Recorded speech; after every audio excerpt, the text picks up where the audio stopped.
안녕하세요. 네, 박형준 변리사라고 합니다.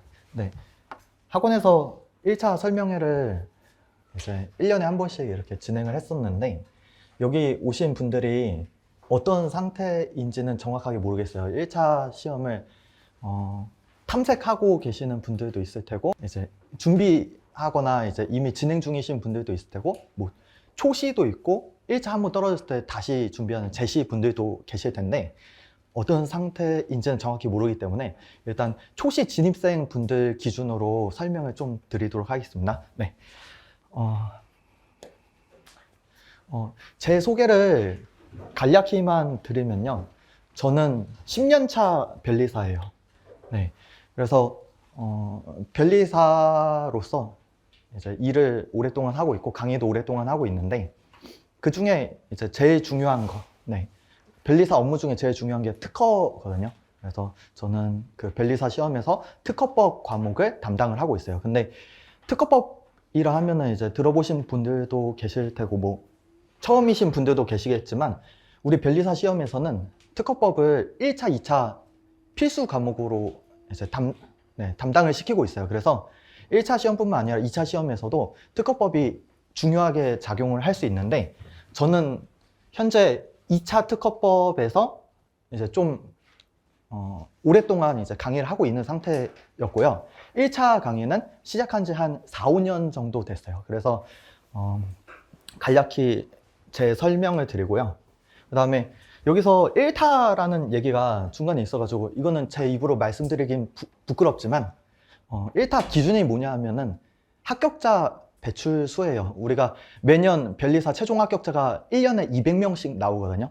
네. 근데 뭐 최근에 뭐 합격자 투표 이런 걸 진행했을 때 대략 70% 정도가 제 강의를 수강하고 이제 합격하셨으니까, 네, 특허법 하면 강사님들 한 5분에서 10분 정도 계시거든요. 근데 제가 한 70% 정도 이제 차지하고 있으면 그 정도면은 뭐 1타지 않을까? 이렇게 추측을 하는 거예요. 그래서 여기까지 말씀드리고, 그리고 뭐 다른 기준이라 하면은 이제 합격자들 중에서도 최연소 합격자라든지 수석 합격자라든지 좀 네임드 분들 합격자 분들도 있어요. 그래서 최근 몇 년간 이제 계속 배출을 하고 있습니다. 그래서 제 강의는 사실 1차 때 여러분들이 들으실 수도 있고 안 들으실 수도 있지만, 사실상 2차 때는 거의 필수적으로 들으실 거예요. 그래서 1차 때 제 걸 듣고 2차 때 제 걸 들을지, 아니면 1차 때 안 듣고 2차 때 제 걸 들을지, 보통 이렇게 선택을 하시는 게 많은 것 같아요.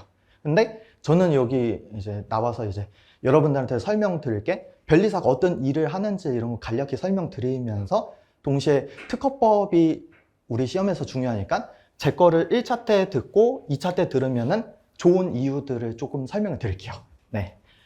그래서 여기까지 설명드리고, 변리사를 소개를 간략히 드릴 건데, 사실 변리사를 소개하려면 엄청 많은 시간이 필요해요. 그래서 변리사들이 하는 업무 범위도 다양하고 활동도 다양하기 때문에 너무 방대해서 이거를 하나의 테마로 담기가 어려워요. 사실 변리사 하나만 소개할 때도 몇 시간 정도 이제 소개를 할 수도 있는데, 저는 간략히 첫 타임이니까 맛보기 정도로 이제 어떤 일을 하는지만 설명드릴 거고, 두 번째 타임 때 세 번째 타임 때 김웅 변리사님이라고 디자인 보호법 담당하시는 변리사님이 계신데, 그분은 사실 변리사 전체 시장에서도 그 대가로 뽑혀요. 그래서 변리사들 중에서 변리사, 그러니까 연예인들 중에서 연예인이 있는 것처럼 이제 변리사들 중에서도 거기서 이제 최고의 변리사 뭐 이런 분이 있거든요.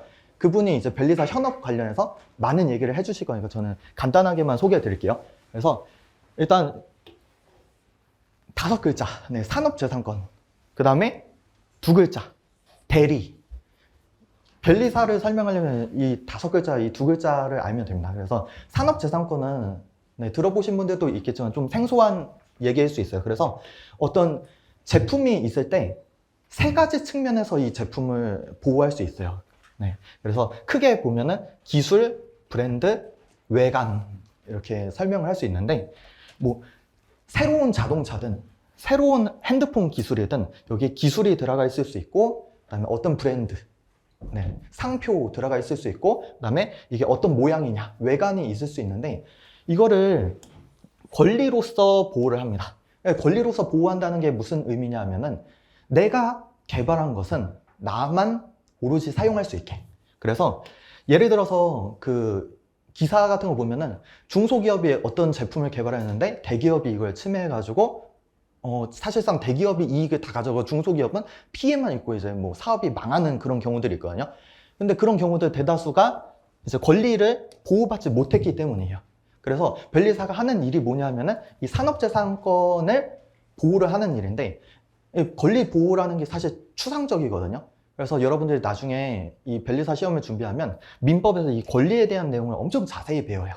근데 여기서는 그냥 우리가 권리다 하면은 그냥 내가 할 수 있는 권한이다, 뭐 이 정도로 생각하시면 되겠고, 그러면은 어떤 제품을 새로 개발한 사람이 있을 때 그걸 어떻게 보호해 주냐 하는데, 저희는 대신 말을 해주는 거예요. 대신 서면을 작성해 주고, 그걸 대리라고 합니다. 그래서 권리를 보호받으려면 국가기관을 통해서 보호를 받을 수 있어요. 그래서 지식재산처, 법원 해서 나중에 여러분들 수업 시간에 자세히 배울 것이거든요. 통상 여러분들 잘 아시는 게 뭐냐면 법원에서 변론하는 거 있잖아요. 그래서 변호사, 뭐 판사, 검사, 뭐 여러 가지 이제 종류의 직업들이 있는데, 사실 변리사는 변호사 쪽이랑 좀 가까워요. 그래서 법원에서 대리할 수 있는 전문 자격이 두 가지 존재하거든요.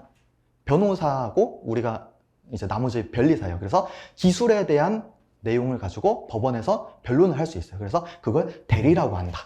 네, 이렇게 이해하시면 좋을 것 같습니다. 그래서 변리사에 대해서 간략히만 소개를 드렸고요.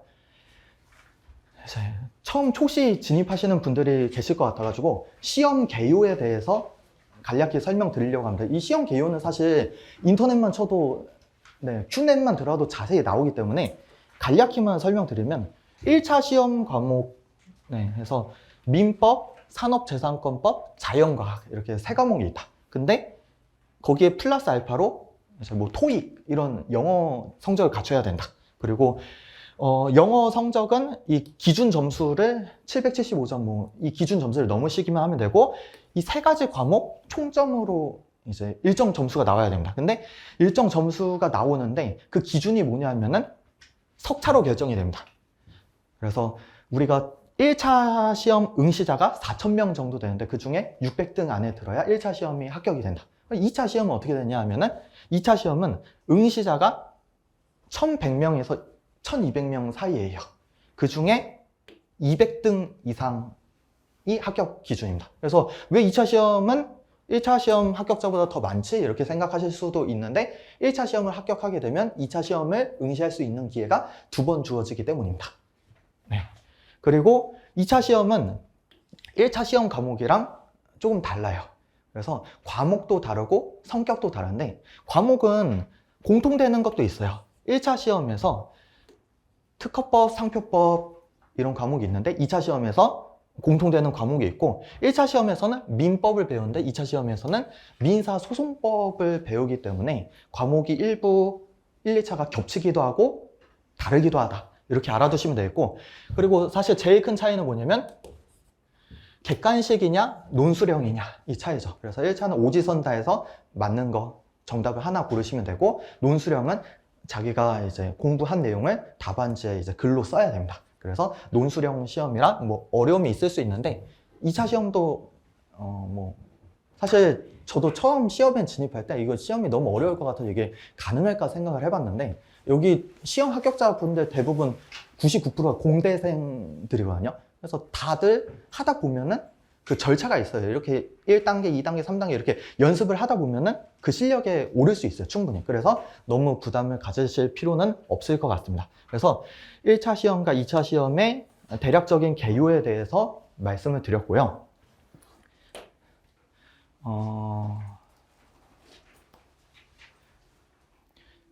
저는 특허법을 담당하고 있기 때문에 특허법이 왜 중요한지를 설명드리고, 그 다음에 특허법 공부 방법을 어떻게 가져가는 게 좋을지를 설명드릴게요. 그래서 우리가 1차 시험 과목이 총 3개가 있어요. 산업재산권법, 민법, 자연과학. 그래서 각각 40문제씩 나오게 됩니다. 근데 여기서 산업재산권법은 세 과목으로 또 쪼개져 있어요. 이 40문제가 특허법 20문제, 상표법 10문제, 디자인보호법 10문제 해서 세 과목으로 쪼개져 있어요. 사실 자연과학까지 하면은 우리 1차 시험 과목이 총 8개예요. 왜냐면 자연과학은 물, 화, 생, 지에서 이게 10문제, 10문제, 10문제, 10문제 해서 이거 다 계산을 하게 되면은 작게 보면, 작게 모든 과목 계산하게 되면 8과목이에요. 8과목인데, 그래도 특별히 어려움은 없어요. 제가 이제 여기서 특허법 중요성을 설명드릴 건데, 우리가 산업재산권법이라고 하는 내용을 배우게 되는데, 여기서 하는 내용이 새로운 것을 보호하는 거예요. 예를 들어서 내가 어떤 제품을 새롭게 개발했다면 그걸 보호받는 건데, 근데 특허든 상표든 디자인이든 다 마찬가지로 새로운 것을 보호해요. 기존의 것을 보호해 주진 않아요. 그렇다 보니까 이 세 과목이 성질이 비슷해요. 성질이 비슷해서 산업재산권법이라고 묶여 있는 거예요. 근데 여기서 보면은 특허법이 문제수가 제일 많고요. 그 다음에 나중에 여러분들이 수업을 들으실 텐데, 특허, 상표, 디자인 이거 각각 공부하는데 어려움이 많이 있어요. 근데 내용도 많고 한데, 특상 D 이게 과목을 공부하다 보면 겹치는 내용이 있거든요. 근데 겹치는 내용이 되게 커요. 그래서 특허, 상표, 디자인 보호법 내용 중에 70%가 동일합니다. 동일하다는 소리는 이거를 특허법에서 먼저 선행해서 배우는 거예요. 그럼 상표법, 디자인보호법에서 이 70%를 안 하냐 하면은 안 하는 것은 아니고, 상표법, 디자인보호법 강의를 나중에 또 들으시면서 여기서 복습을 하시게 될 거예요. 그래서 특허법 첫 단추를 잘 껴야 상표법, 디자인보호법에서 공통되는 내용을 흔들림 없이 가져가실 수 있고, 나머지 30% 각 과목의 차이를 개별적으로 학습하는 데 용이합니다. 그래서 특허법은 제 강의를 들으시든 안 들으시든 상관없이 너무 중요한 과목에 해당하니까 1, 2차 전부 들어가 있으니까 강의 고르실 때 진짜 신중하게 잘 선택하시면 좋을 것 같고요. 그 다음에 특허법 과목이 왜 또 중요하냐면, 아까 말씀드렸다시피 2차 시험 과목에도 특허법이 또 독립 과목으로 있어요. 근데 2차 시험에서는 이제 총 4과목인데 민사소송법, 특허법, 상표법, 선택 과목 이렇게 4과목인데, 특허법, 상표법이 각각 독립적으로 4문제, 4문제씩 출제됩니다. 그래서 민사소송법 4문제, 특허법, 상표법 4문제 해서 총 이제 선택 과목까지 합치면 16문제가 출제되는 거죠. 근데 나중에 이제 알게 되겠지만 선택 과목은 PF 제도라고 해서 이거는 패스만 하면 돼요. 그래서 우리가 200등을 결정해야 되거든요. 그러니까 2차 시험을 합격하는 기준이 200등 안에 들어야 되기 때문에 200등을 결정할 때 이 세 과목의 총점으로 결정이 됩니다. 그래서 특허법은 1차에도 들어가 있고 2차에도 들어가 있기 때문에 정말 중요하다. 그리고 상표법도 마찬가지입니다. 상표법도 2차에 똑같이 들어가 있어요. 그 다음에 디자인보호법도 2차에 똑같이 들어가 있어요. 근데 특허랑 차이가 뭐냐면은, 상표법은 1차에서 10문제예요. 이게 차이가 있는 거고, 디자인보호법은 2차에서 필수 과목이 아니라 선택 과목입니다. 이게 차이점이 있는 거예요. 그래서 나중에 2차 과목에 대해서도 자세히 이제 또 학습을 하실 때가 오실 텐데, 디자인보호법을 제일 많이 선택하죠. 사실 선택 과목엔 공학 과목도 있고 법 과목도 있는데, 자기가 공대 출신이라면 공학 과목을 선택할 수도 있지만 사실 우리 시험 합격할 때는 법 과목이 유리합니다. 그리고 법 과목은 사실 2가지가 있는데, 디자인보호법이랑 저작권법 이렇게 2가지가 있어요. 근데 그 중에 어떤 걸 더 많이 선택하냐 하면은 디자인보호법을 많이 선택합니다. 그 이유가 뭐냐 하면은 1차에서 배우기 때문에 2차 시험 공부 시간이 굉장히 짧아요. 그래서 1차에서 배웠던 디자인보호법을 2차에서 그대로 가져가는 경우가 굉장히 많이 있다. 여기까지 말씀드리고요. 특허법이 중요한데, 그러면 공부 방법을 어떻게 가져가면 좋냐 하면은, 당연히 1차 시험 합격은 물론이고 2차 시험까지 빠르게 합격할 수 있는 공부 방법을 선택하는 게 좋을 것 같아요. 그래서 법 과목의 대표적 특징을 하나 말씀드리면, 이거는 어떤 강의를 듣든 대부분 다 알려주세요. 네, 그래서 무슨 특징이 있냐면 양이 너무 많습니다. 그래서 우리가 시험을 합격할 때 장수를 피해야 합니다. 장수를 피하는 방법은 뭐냐면 장수생들이 쓰는 공통적인 공부 방법을 피해야 돼요. 장수생들은 그 많은 양을 균일하게 전부 다 공부하려고 합니다. 네, 그걸 피해야 돼요. 그걸 이제 노른자 공부 방법이라고 하는데 유튜브에 윌비스 변리사라고 검색하시면 공부 방법 영상이 되게 많이 떠요. 그래서 뭐 생동차 합격 방법, 수석 합격 방법, 과목별 고득점 방법 해서 엄청나게 많은 공부 방법 영상들이 뜨는데 거기서 사실 대표적으로 매일 언급되는 게 뭐냐면은 이제 중요 부분 위주로 많이 봐야 된다라는 내용이에요. 그래서 1차가 있고 2차가 있는데 우리가 특허법 기준을 설명드리면 1차랑 2차랑 공부 내용이 겹치는 부분도 있고 겹치지 않는 부분도 있어요. 과목이 같다고 해서 완전 똑같은 건 아니고 1차에서도 이제 많이 출제되는 부분이 있고 2차에서 많이 출제되는 부분이 있고 그렇지 않은 부분도 있는데 근데 중요한 건 뭐냐면 1차, 2차에서 공통적으로 많이 출제되는 부분이 있잖아요. 이 부분이 노른자예요. 이 부분을 중심적으로 학습을 하셔야 되고 그렇지 않은 부분들은 살짝 힘을 빼고 공부를 해야 돼요. 근데 힘을 빼고 공부하라고 해서 아예 놓으시면 안 돼요. 그게 굉장히 공부를 할 때 어려운 부분인데 그래서 공부 자료가 방대하다. 그렇다면 우리는 강약 조절이라고 하죠. 중요한 부분을 강하게, 중요하지 않은 부분을 약하게. 그러려면은 이거는 여러분들 나중에 그 강사별로 특징을 한번 보시면은 여러분들 쉽게 알 수 있는데 저는 뭘 추구하냐면 이제 1, 2차 호환을 추구합니다. 네, 1, 2차 호환이라 하면은 여기 기득 합격 목표 있으신가요? 네, 생동차 합격 목표로 보통 들어와요. 그래서 생동차가 뭐냐면 1차, 2차 동시에 합격하시는 것이거든요. 생동차 목표로 공부해야 기득 합격을 할까 말까예요.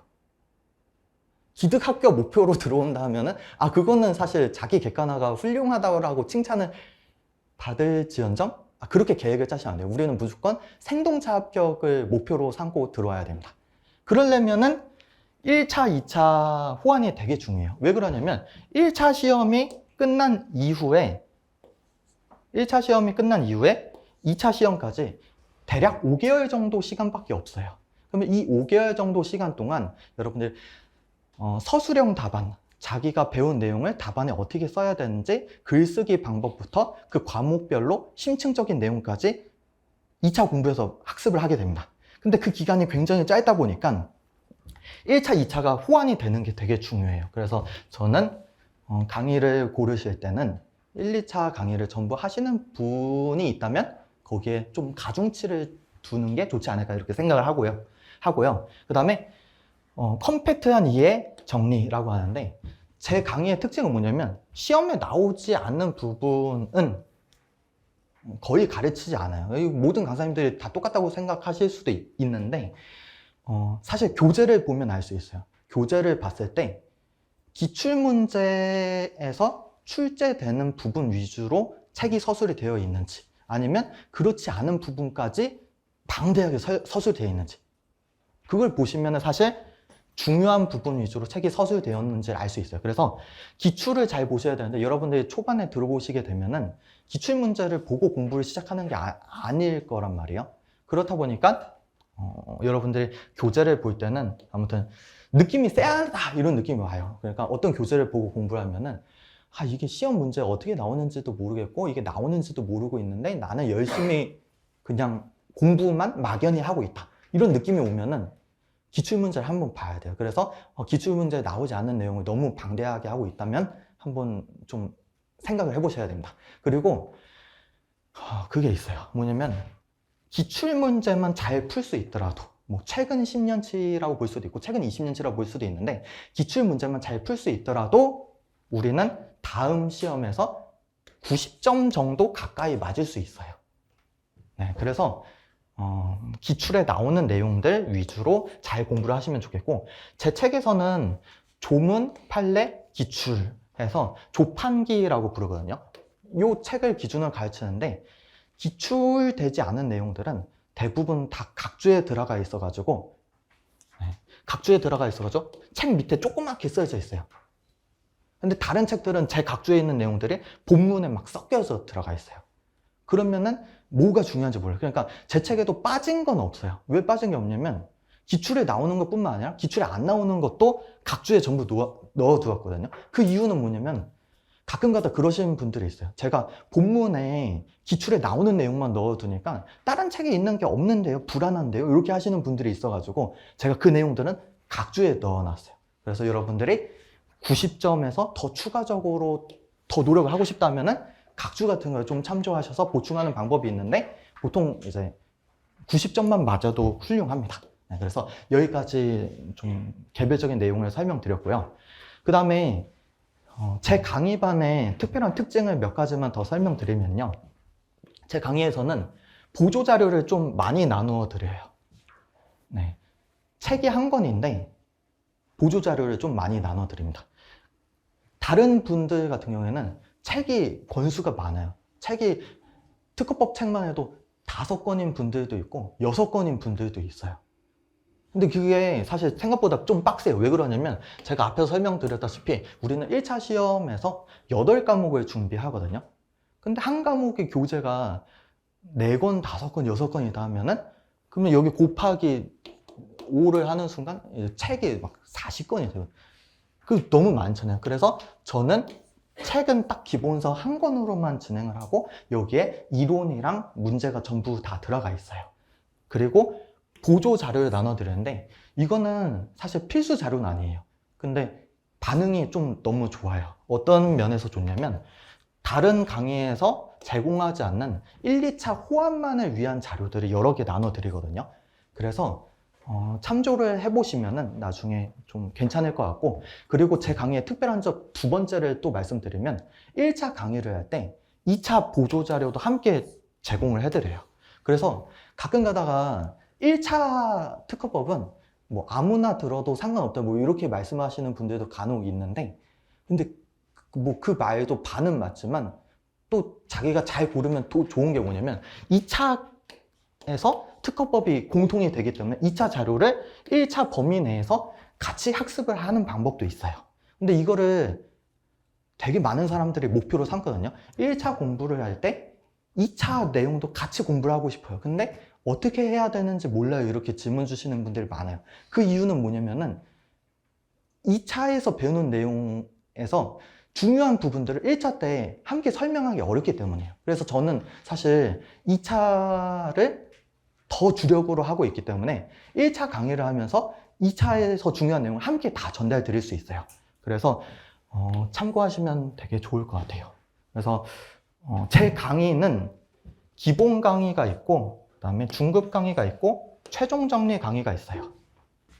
기본 강의에서는 다른 강의랑 다른 게 뭐냐면 다른 강의들은 조문 강의, 판례 강의, 문제풀이 강의 뭐 하면서 막 엄청 개수가 많아요. 근데 저는 기본 강의 플러스라고 해서 여기서 모든 이론, 판례, 문제풀이를 한꺼번에 다 끝내요. 그래서 자기가 가장 정확한 내용을 컴팩트하게 강의로 끝내고 싶다면은 저는 제 기본 강의 플러스를 추천드리고요. 그 다음에 중급 강의는 다른 강사님들이랑 또 차이가 뭐냐면 제 강의는 약간 대치동 스타일이라서 2차 선행학습을 직접 시켜주는 중급 강의가 있어요. 이거는 2차에서 제가 1타이기 때문에 여러분들이 어차피 2차에 오면은 제 기초 GS 플러스 뭐 실전 GS 다 듣거든요.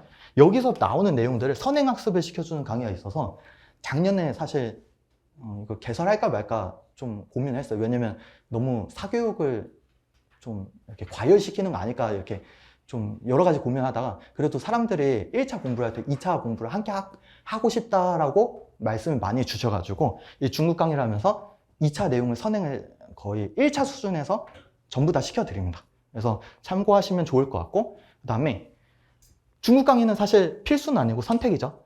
네, 2차를 선행하고 싶다 하시면 선택하시면 되겠고요. 최종 정리 강의는 뭐냐 하면은 우리 법은 개정이랑 최신 판례가 있어요. 그래서 3월에 기본 강의를 찍고 난 이후에 개정법이나 최신 판례가 선고되면은 그거를 시험 전 시험 한 달 전에 모두 다 이제 정리를 해주는 거예요. 그래서 여기에서 배우지 않았는데 시험에 나올 수 있는 내용이 중간에 계속 생길 수 있단 말이에요. 이거는 제가 만드는 게 아니에요. 그러니까 국회의원분들이 법을 개정하거나 판사님들이 판결을 내면은 3월 이후에 그런 자료들이 생겨요. 그거를 한 방에 최종 정리 강의에서 정리를 해드립니다. 그래서 1차 강의는 이렇게 진행이 되고 그 밑에 2차 강의는 따로 있는데 이거는 여러분들이 아직 단계가 아니기 때문에 스킵을 하도록 하겠습니다. 그 다음에 제가 이거는 제 자랑이라 넣을까 말까 고민을 하다가 사실 여러분들 꿈이 변리사 시험 생동차 합격이잖아요. 그래서 뭔가 말만 해가지고 1, 2차에 동시에 도움이 되고 막 이런 얘기보다는 결과물을 좀 보여드리고 싶어서 사실 첨부를 했는데 1차 시험 합격은 물론이고요. 2차 시험까지 빠르게 합격하고 싶다면 이 합격자분들이 써놓은 내용이 있어요. 자료에 보면은 굉장히 이제 작은 글씨로 많이 들어가 있는데 한번 읽어보시면 좋을 것 같아요. 그래서 1차도 되게 컴팩트하고 2차에도 도움이 되도록 하고 있어요. 그리고 특히 62기 남효근 변리사님 가장 최근 합격자 분이신데 제가 카톡방을 운영하고 있어요. 제가 제 수업을 들으시게 되면 카톡방이 있는데 거기서 제 수업 들으신 분들 한도 내에서 상담 같은 거 도와드려요. 그래서 1차 공부할 때 어떤 게 잘 안 된다든지 또는 계획 세울 때 뭐가 고민이라든지 또 2차 공부할 때 뭐가 궁금하다든지 이런 거 하면 전부 다 상담 도와드리고 있거든요. 그래서 그 강의를 듣고 생동차 합격한 사람이 카톡방에 초대되어 있다? 이거는 변리사 수능 게 아마 제가 유일하지 않을까? 이렇게 생각을 합니다. 그래서 잘 이용해 보시면 좋을 것 같아요. 그리고 여기는 제가 특별히 설명드릴 내용은 없고 윌비스에 저 말고도 당연히 훌륭하신 강사님들이 많이 있거든요. 그래서 학원 홈페이지 보면은 좀 더 화질 좋게 잘 나와 있어요. 그래서 연간 일정을 계획하신다면 참고하시면 좋을 것 같습니다. 그래서 저는 여기서 마치기 전에 여기 사실 오신 분들이 뭐 강의 선택 때문에 오신 분들도 있겠지만 변리사 시험을 이제 준비를 고민하시는 분들도 있을 것 같아요. 그래서 제 이 경험담 하나만 설명드리면 좋을 것 같아가지고요. 저는 변리사 시험을 왜 시작했는지에 대해서 짧게 1분만 말씀드릴게요. 저는 변리사 시험을 준비한 이유가 되게 간결했습니다. 제가 주변에 다른 사람들 얘기를 많이 듣잖아요. 그러면은 워라밸이니 뭐 연봉이니 그다음에 직업, 업무 환경, 고객, 뭐 여러 가지 뭐 노후, 개업, 뭐 여러 가지 다양한 걸 다 고려해서 변리사라는 직업을 선택하시더라고요. 근데 저는 사실 그런 거를 막 계산하거나 그렇게 한다면 변리사 시험을 시작하지 않았어요. 저는 딱 두 글자. 변리사가 되면은 간지 날 것 같다. 이거 하나만으로 시작을 했어요. 시작을 해서 변리사가 되고 보니까 앞에 분들 고민하셨던 내용들을 사실 제가 다 뭐 워라밸이든 노후든 개업이든 뭐 다 직업 환경이 겪잖아요. 괜찮아요. 그래서 아무튼 생각을 하실 때 뭐 복잡하게 생각하시는 방법도 있겠지만 이게 시험이 쉽지 않다 보니까 좀 더 심플한 답이 있으면 좋을 것 같아서 고민에 참고하시면 좋을 것 같아서 말씀드렸습니다. 그래서 저는 여기까지만 설명드리고 물러나겠습니다. 네, 감사합니다. 네, 안녕하세요. 저 앞에 소개받은 한경훈 변리사라고 하고요. 처음 인사드리겠습니다. 반갑습니다. 앞에서 박형준 변리사님이 그 시험에 대한 전반적인 얘기를 되게 잘 해주셔가지고 저는 거기에 약간 연장선에서 좀 안 겹치는 부분들 위주로 말씀을 드리려고 하고요. 저는 좀 다르게 생긴 사진이 있는데 55회로 저는 합격을 했고 지금 한 7년차, 8년차 정도 됐습니다. 여기 이제 오늘 올라오시는 분들, 이제 변리사님들, 교수님들보다 제가 조금 연차가 좀 없는 편이어서 제가 외모는 그렇지 않지만 좀 애기에 속하는 편이고요. 그 1, 2차 겸임으로 상표법 강의를 하고 있고요. 상표법도 앞에 특허법이랑 마찬가지로 1차, 2차 공통 과목이어서 중요하다면 중요하고요. 근데 이제 공부의 양으로 보면은 특허법이 한 100이라고 하면은 상표가 한 60, 70 정도의 양이라고 보시면 될 것 같습니다. 저는 이제 대생상표법이라고 하는 시리즈로 강의를 진행을 하고 있고요. 작년보다 한 달 또는 한 3주 정도 좀 빨리 설명회를 진행을 하게 되었는데, 그러다 보니까 작년에는 이제 이미 진입을 결정하시고 민법 막 듣고 계시다가 오시는 분들도 좀 많았던 것 같은데, 올해는 좀 빠르다 보니까 애초에 진입 자체를 고민하시는 분들이 상대적으로 많으실 것 같아가지고 제가 진입할 때 가지고 있었던 좀 궁금한 부분들 이런 거를 생각을 하면서 세 가지를 좀 뽑아봤는데요. 변리사가 과연 좋은 직업인가? 이거는 당연히 앞에 말씀해 주신 대로 그 간지가 기준이 될 수도 있고, 아니면은 여러 가지 뭐 이유들이 있겠지만, 저는 이제 제가 현업에서 이제 7년, 8년 있으면서 제가 느낀 부분 중에 가장 컸던 거는 자유인 것 같습니다. 시간, 공간의 자유. 당연히 뭐 연봉 면에서는 뭐 어떤 직업이 더 좋을 수 있고, 평균적으로 다를 수 있고, 개인차도 있고, 또는 뭐 이게 뭐 대외적으로 어떤 부가적인 효과가 있고, 이런 거 여러 가지 다를 수 있는데, 확실하게 장점인 거는 전문직 중에서도 자유도가 압도적으로 높습니다. 이공계 전문직이면 뭐 의사, 뭐 아니면 문과 전문직인 변호사, 노무사, 뭐 여러 가지들이 있잖아요. 근데 그런 직업들의 대부분은 다 현장에서 대면으로 뭔가 업무를 진행해야 되는 경우가 사실 훨씬 많습니다. 일례로 변호사 같은 경우에는 법정에 이제 출석을 해야 되고요. 의사 같은 경우에는 직접 병원에 이제 출근을 해야 되잖아요. 근데 변리사는 시간적으로나 장소적으로 그런 거에 굉장히 구애를 받지 않고 업무를 할 수 있다는 점. 그리고 이게 단순히 그러면 워라밸이 좋은 거냐? 오히려 워라밸은 안 좋을 수 있어요. 네. 일과 삶의 경계가 없어질 수도 있습니다. 근데 저는 그게 단점이자 장점이라고 개인적으로 생각을 하는 게, 그렇기 때문에 지금처럼 이렇게 다변화하는 세상 속에서 더욱더 많은 것들을 자유롭게 만들어갈 수 있지 않나라는 점에서 좀 장점이라고 생각을 하고요. 많이들 궁금하실 것 같아요. AI 시대에 과연 살아남을 수 있느냐?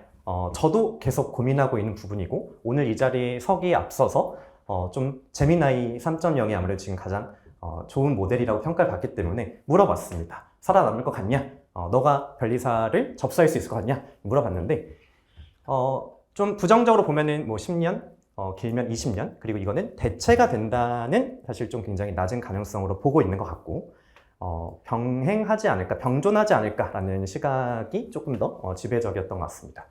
많이들 아시다시피 비숙련 노동자는 아무래도 앞으로 설 자리가 점점 더 줄어드는 경향일 것 같아요. 직업을 막론하고요. 그러나 어느 직업에서도 숙련된 노동자의 역할은 반드시 필요한 것 같고, 그 측면에서 그래도 정말 좀 부정적으로 잡아도 10년 정도 뒤에 이제 AI가 많이 도입이 돼가지고 이제 변리사로서의 어떤 역할들이 많이 줄어들 수는 있지만, 그렇다고 사라지진 않을 것이다 라고 보는 게 조금 더 이 제미나이가 예측해준 부분이었고요.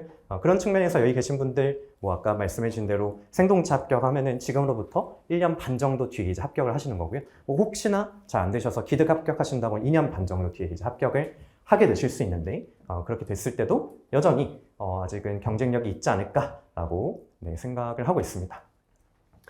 어쨌든 진입을 결정하신 다음에 궁금하실 수 있는 부분이, 내가 그럼 합격할 수 있는 사람인가? 내가 수험 능력이 뛰어난 사람인가? 이런 부분들 당연히 고민이 되실 수 있는데, 당연히 선천적으로 암기 잘하시는 분들, 뭐 이해 되게 잘하시는 분들, 뭐 여러 가지가 있겠지만, 여러 합격자분들을 대면하고서 제가 내린 결론은, 꾸준한 사람이 결국에 합격률이 유의미하게 높습니다.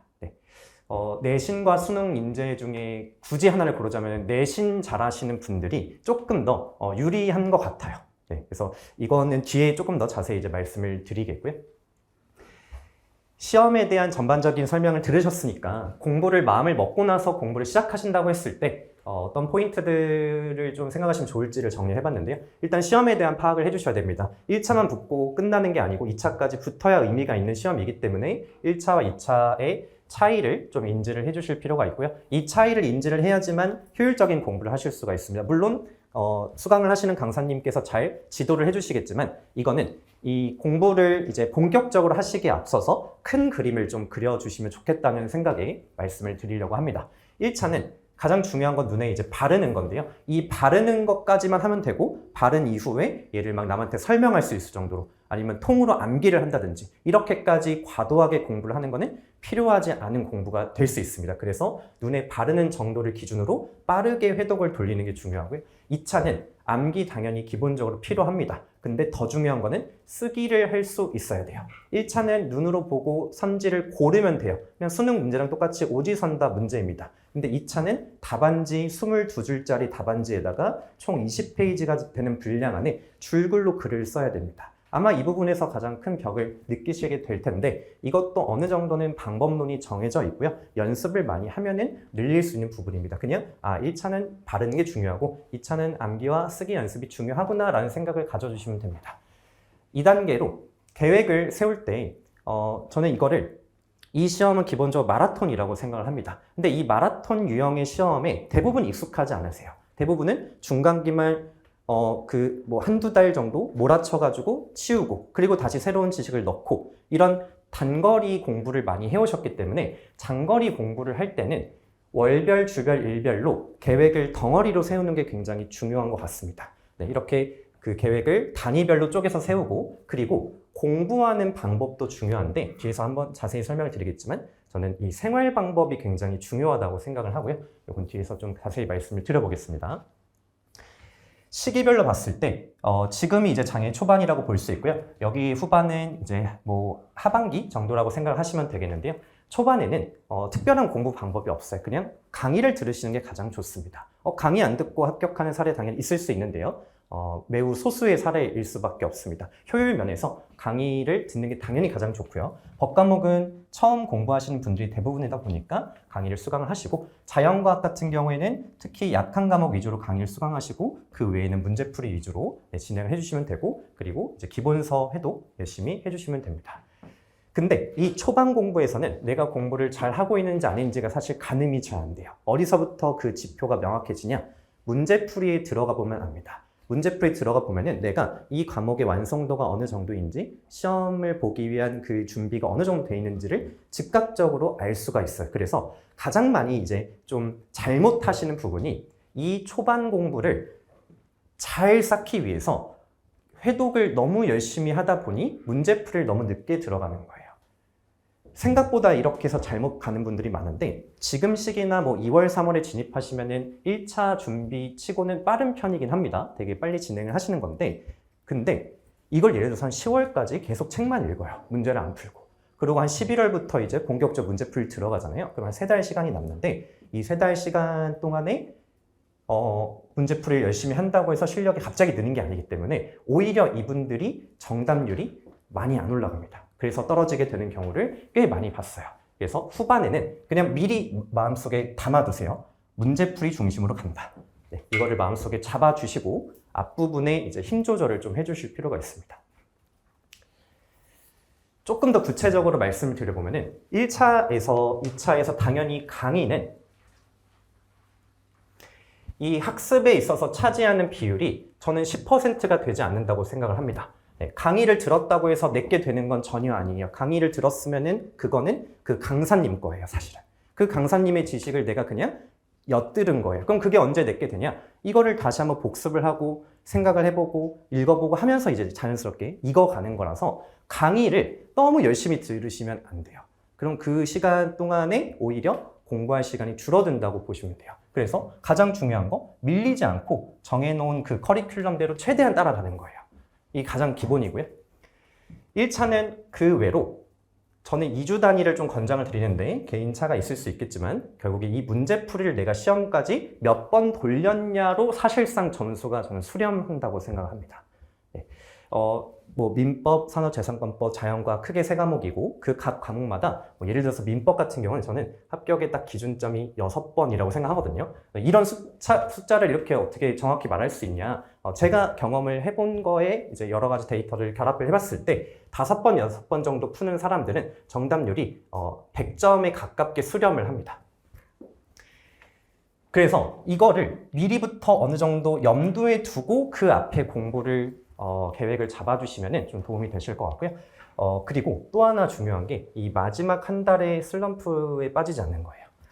1차 아까 말씀드렸다시피 마라톤식의 공부에 익숙하지 않으시기 때문에 지금부터 내년 시험 생각을 해보세요. 1년 하고도 1개월 정도가 남았어요. 1년 1개월 뒤에 내가 뭘 하고 있을지 상상하기도 어려운 정도로 먼 뒤에 미래란 말이에요. 그때 이 뭐 예를 들면은 11월, 12월까지 정말 열심히 했는데 마지막에 1월, 2월 2달 남기고 슬럼프에 빠지는 분들이 생각보다 많습니다. 그래서 앞에서 내가 아무리 열심히 했어도 뒤에서 무너지면은 사실 의미가 없습니다. 2차에서도 당연히 진도 밀리지 않는 게 중요한데 여기서도 결국에는 이 회독 단위를 만들어서 내가 몇 번 볼 수 있느냐 이런 거 기준으로 삼아주시면 되겠고 뭐 이거 외에는 뭐 짜투리 시간에 뭐 암기 더 해주시는 거 그리고 포기하지 않고 끝까지 가는 거 특히 그 동차 합격을 할 때 가장 큰 부담이 2월 말에 시험을 치고 나서 2차가 7월인데 5개월밖에 텀이 없단 말이에요. 근데 5개월 안에 이 답안지 거의 처음 써보는데 이게 되나? 근본적으로 이런 의문이 들어요. 이게 과연 되나? 저도 동차를 겪어본 입장에서 한 3월, 4월까지는 안 될 것 같은 느낌이 드는데 언제쯤 될 수도 있겠다는 생각이 드냐면은 6월 말에서 7월 넘어갈 때쯤에 혹시 나 붙을 수도 있을 것 같은데 라는 생각이 좀 들어요. 근데 이거는 어떤 사람이 가질 수 있냐? 2, 3, 4, 5, 6을 그냥 별 생각 없이 버틴 사람들이 이런 생각을 갖게 돼요. 결국에 버티는 사람들이 합격할 가능성이 올라가는 구조예요. 그래서 이 포기하지 않는다는 게 생각보다 중요하고 이거는 이제 생활 방법이랑 좀 연결이 되는데 이 장기간의 루틴을 가지고 그러니까 이 템포를 가지고 공부하는 거 익숙하시지 않다 보니까 보통은 어떤 과목을 공부하면 뭔가 마스터하기 위해서 이 과목을 되게 많이 파시잖아요. 이거를 막 열심히 해요. 그리고 다른 과목 넘어가서 이것도 열심히 하고 자 이렇게 하면은 마지막에 가면은 3과목, 4과목이 다 끝나 있어서 완성된 상태이지 않을까? 합치면은 붙이면은 마스터 아닐까? 이렇게 생각이 되시는데 얘를 아무리 열심히 해놨어도 한두 달 지나면은 얘가 점점 사라집니다. 숙지되어 있는 상태가 점점 더 희미해져요. 그러면은 여기까지 넘어갔을 때는 얘네들은 거의 다 사라지는 상태가 되는 거예요. 그래서 이 장기간 공부를 하는 거의 핵심은 전체 과목을 반복 횟수 자체가 너무 길어지지 않도록 이걸 배치하고 얘네들이 희미해지는 거를 계속 틀어 막아야 돼요. 결국에 이 루틴을 만들어서 주 단위를 만들어서 그거를 여러 번 돌릴 수 있는 그래서 반복 횟수 n 이게 가장 중요합니다.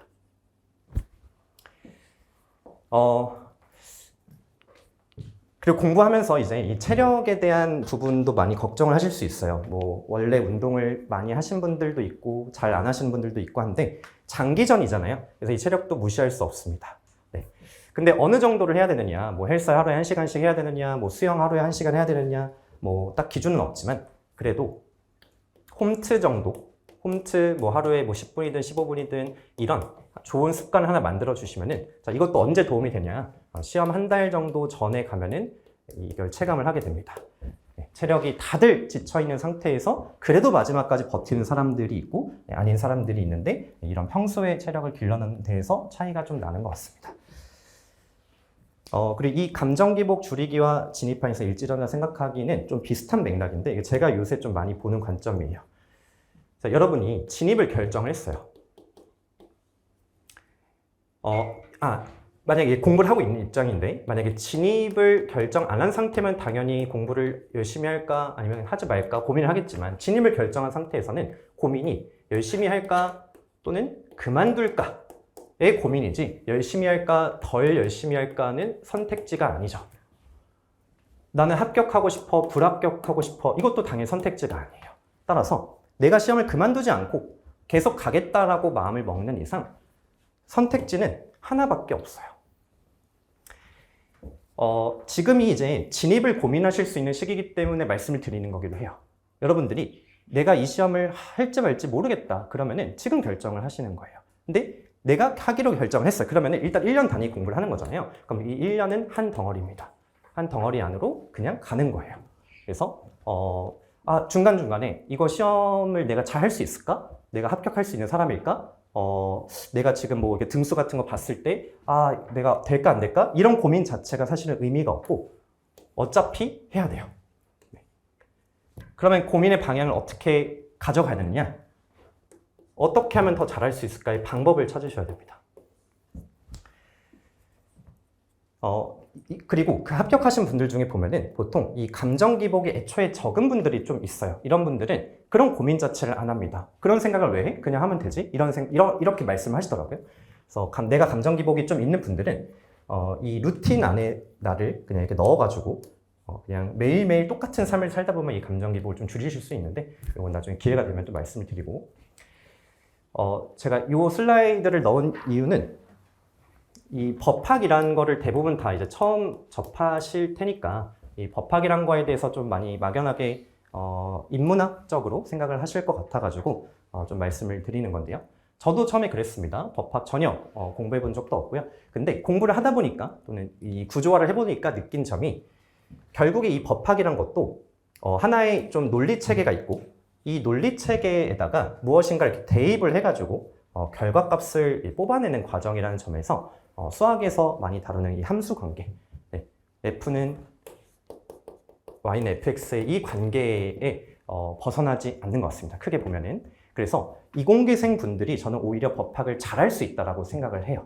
네. 그런 관점으로 생각을 해보면은 이게 그냥 줄글로 적혀 있어서 조금 어렵게 느껴질 뿐이지, 왜냐면 평소에 숫자를 많이 보시지 문자를 덜 보시잖아요.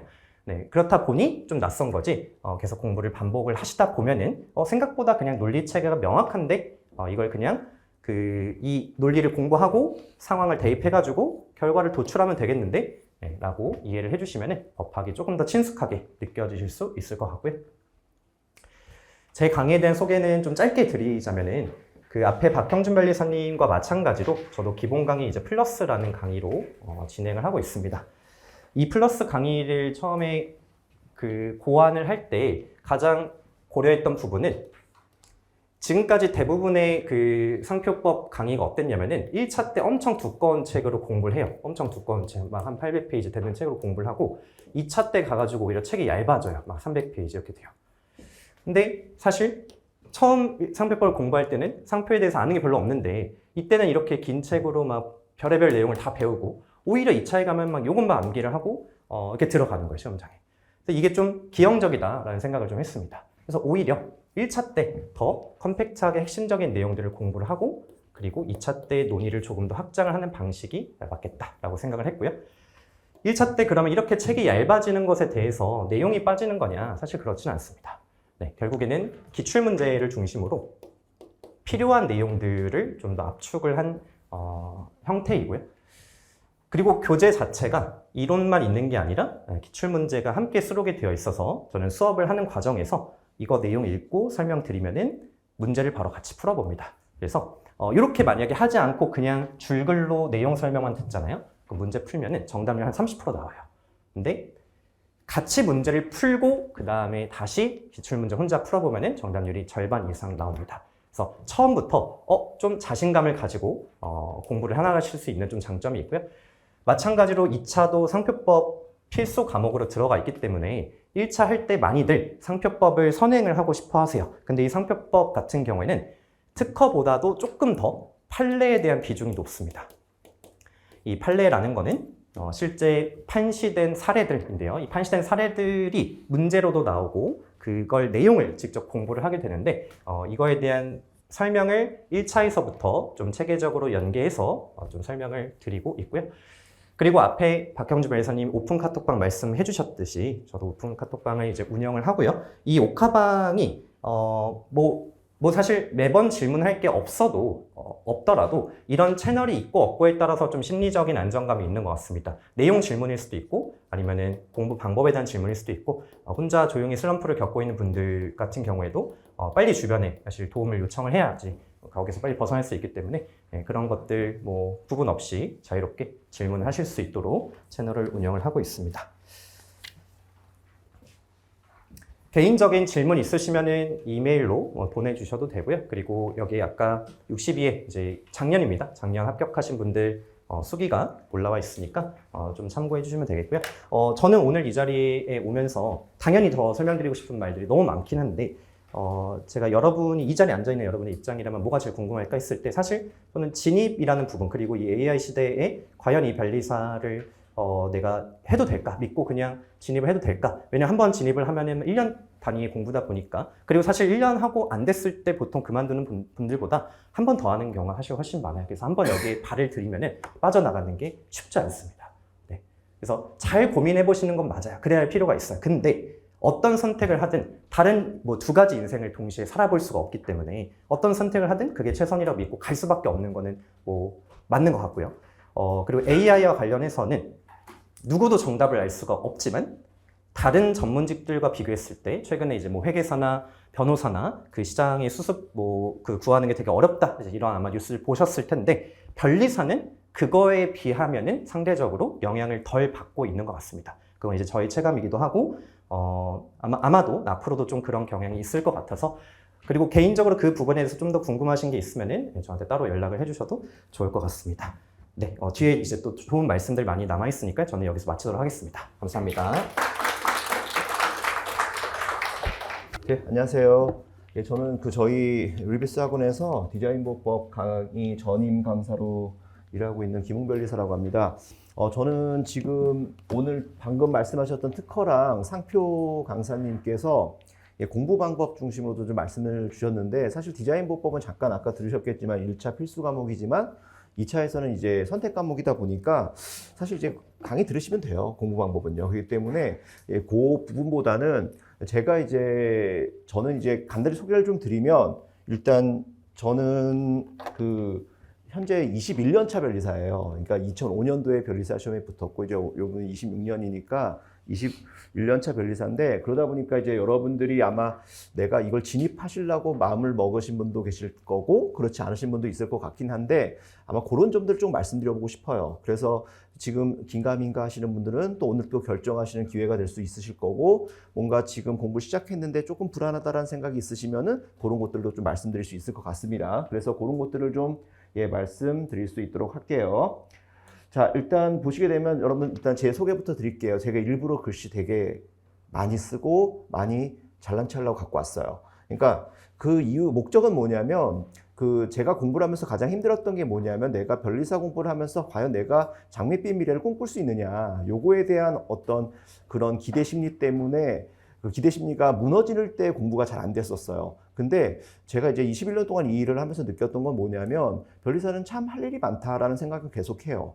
저는 이제 기본적으로 지금 회사를 운영하고 있습니다. 원래는 한 7년 정도는 소속 변리사로 로펌에서 있었고, 그다음에 지금 한 15년 정도는 제 회사를 운영하면서 한 20-30명 정도 규모의 한 중견 사무소를 운영하고 있어요.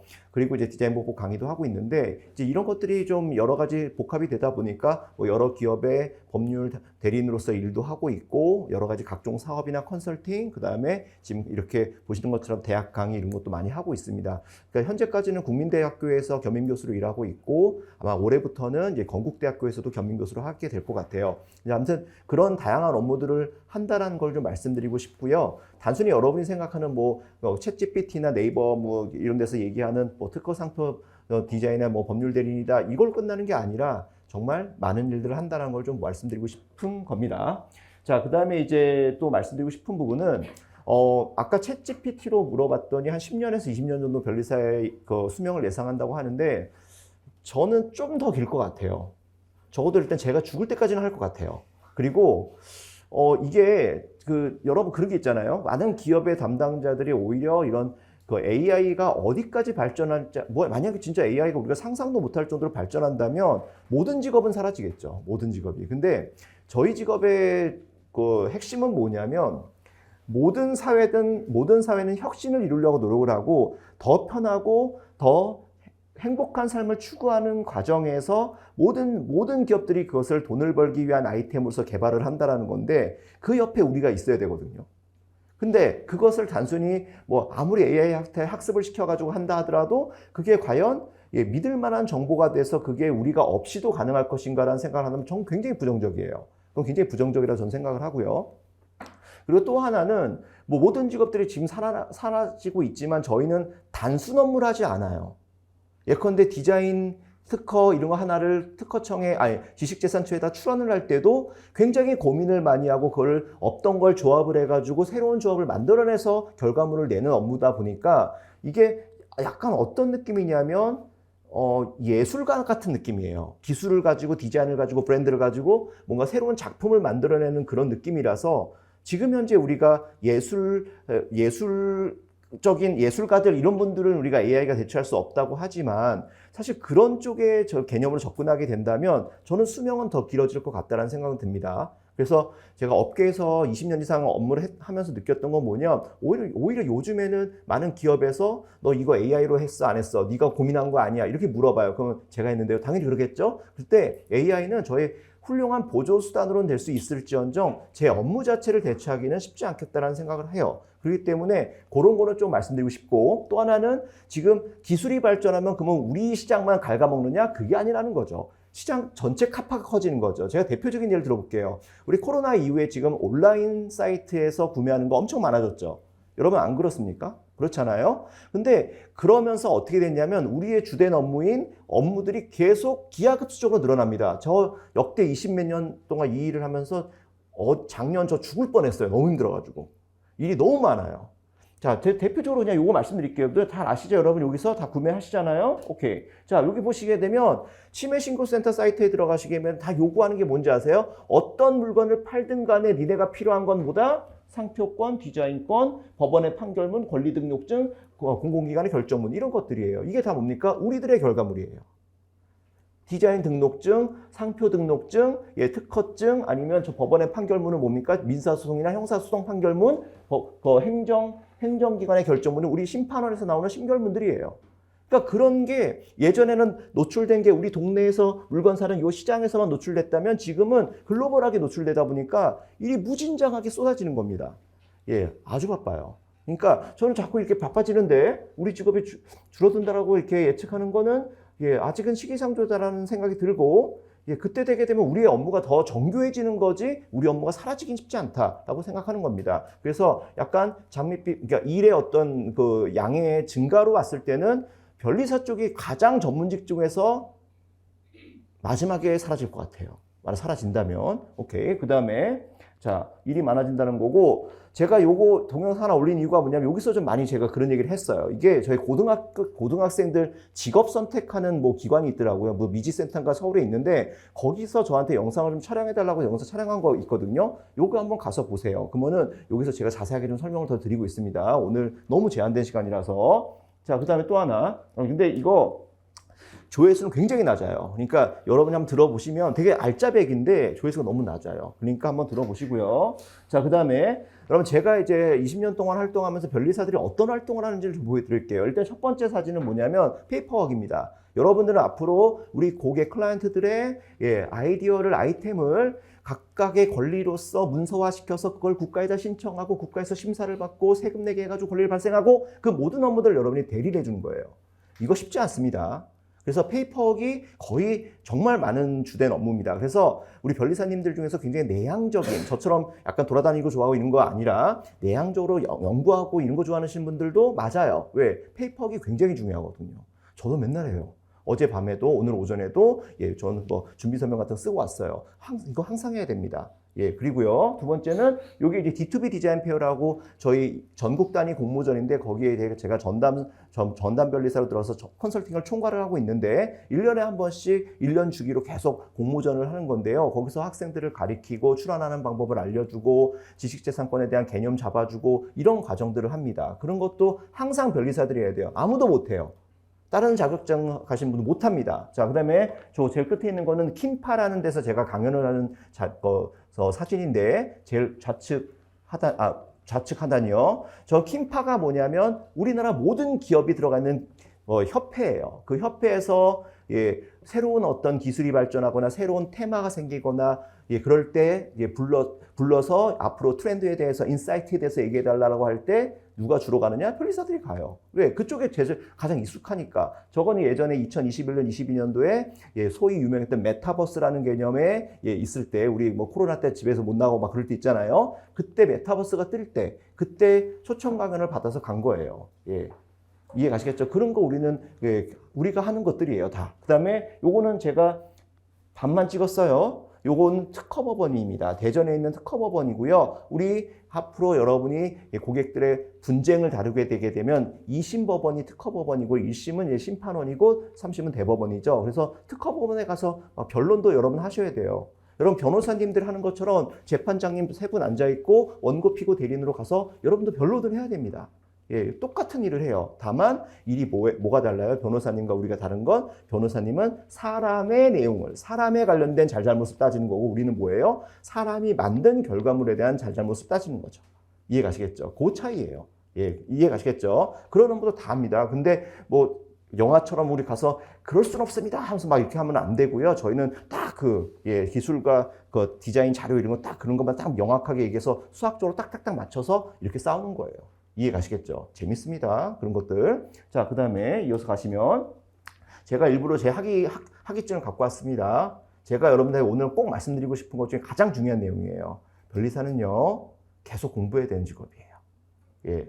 저는요, 학위를 학부에서만 2개 땄어요. 생명공학하고 전자공학하고. 그리고 대학원 가서요, 법학까지 따서 석박사 다 땄어요. 예. 왜 땄냐고요? 공부해야 되니까. 왜냐면 집에 있으면 공부를 안 하잖아요. 그러니까 주말 같은 때 이렇게 가가지고 학위 따다 보면은 학위도 따고 거기도 공부도 하고 너무 좋잖아요. 근데 여기서 말하고 싶은 건 뭐냐면 공부하는 게 지겹고 뭔가 빨리 익숙해지고 그거에 대해서 단순 업무만 하고 이런 것들이 익숙하신 분들은 별로 안 어울립니다. 계속 매일매일이 스트레스일 거예요. 하지만 고객이 갖고 온 새로운 기술을 보고 막 공부하고 또 AI도 돌려보고 또 논문도 찾아보고 이렇게 계속 공부하는 것 자체가 익숙하고 재밌으면 변리사는 딱 맞아요. 예, 딱 맞습니다. 그러니까 계속 꾸준히 공부하신다고 생각을 하셔야 돼요. 이해 가시겠죠? 예. 그런데 이제 중요한 건 뭐냐면 여러분이 지금 대학교 전공은 제가 20년 지나고 나서 바라보니까 그렇게 썩 중요하진 않더라고요. 변리사 하다 보면 여러분이 좋아하는 분야가 생겨요. 저는 결국 생명공학 전공했죠. 전자공학 전공했죠. 법학 전공했는데 지금 디자인하고 있잖아요. 희한해요. 그러니까 이 모든 것들이 이 변리사가 워낙 포괄적 업무를 하기 때문에 여러분들이 나중에 선택과 집중을 하실 건지 아니면 뭐 제너럴리스트가 될 건지 그건 여러분이 알아서 하시면 돼요. 아무튼 할 일은 무궁무진 많다. 이렇게 말씀드리고 싶고요. 자, 그러면 자주 듣는 질문. 제가 여러분들한테 뭔가를 딱 얘기할 때 그게 좀 가려운 데를 긁어줘야 되는데 그게 만약 안 된다고 한다면 여러분이 자주 질문하시는 걸 물어봐야 되겠죠. 자, 첫 번째.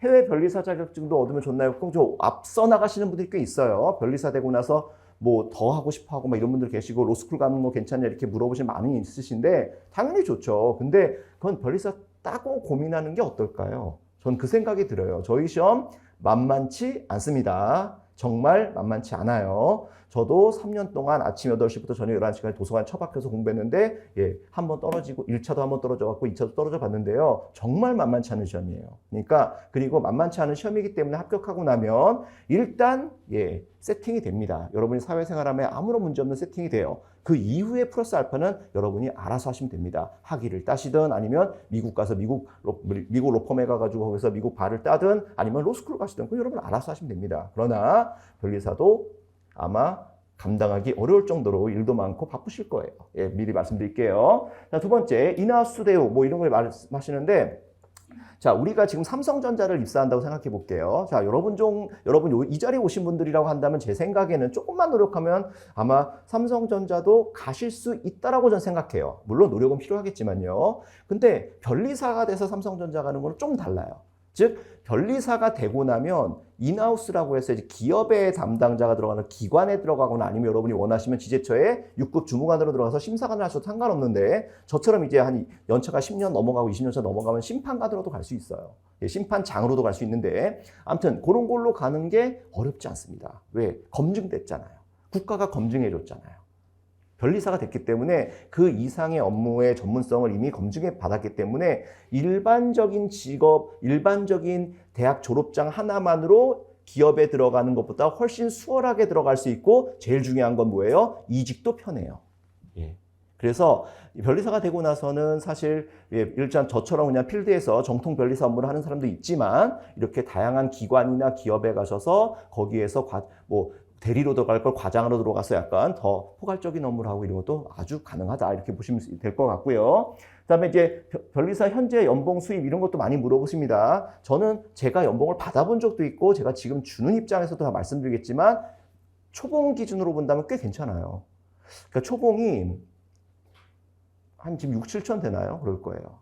그러니까 이제 변리사 딱 붙은 사람 6, 7천.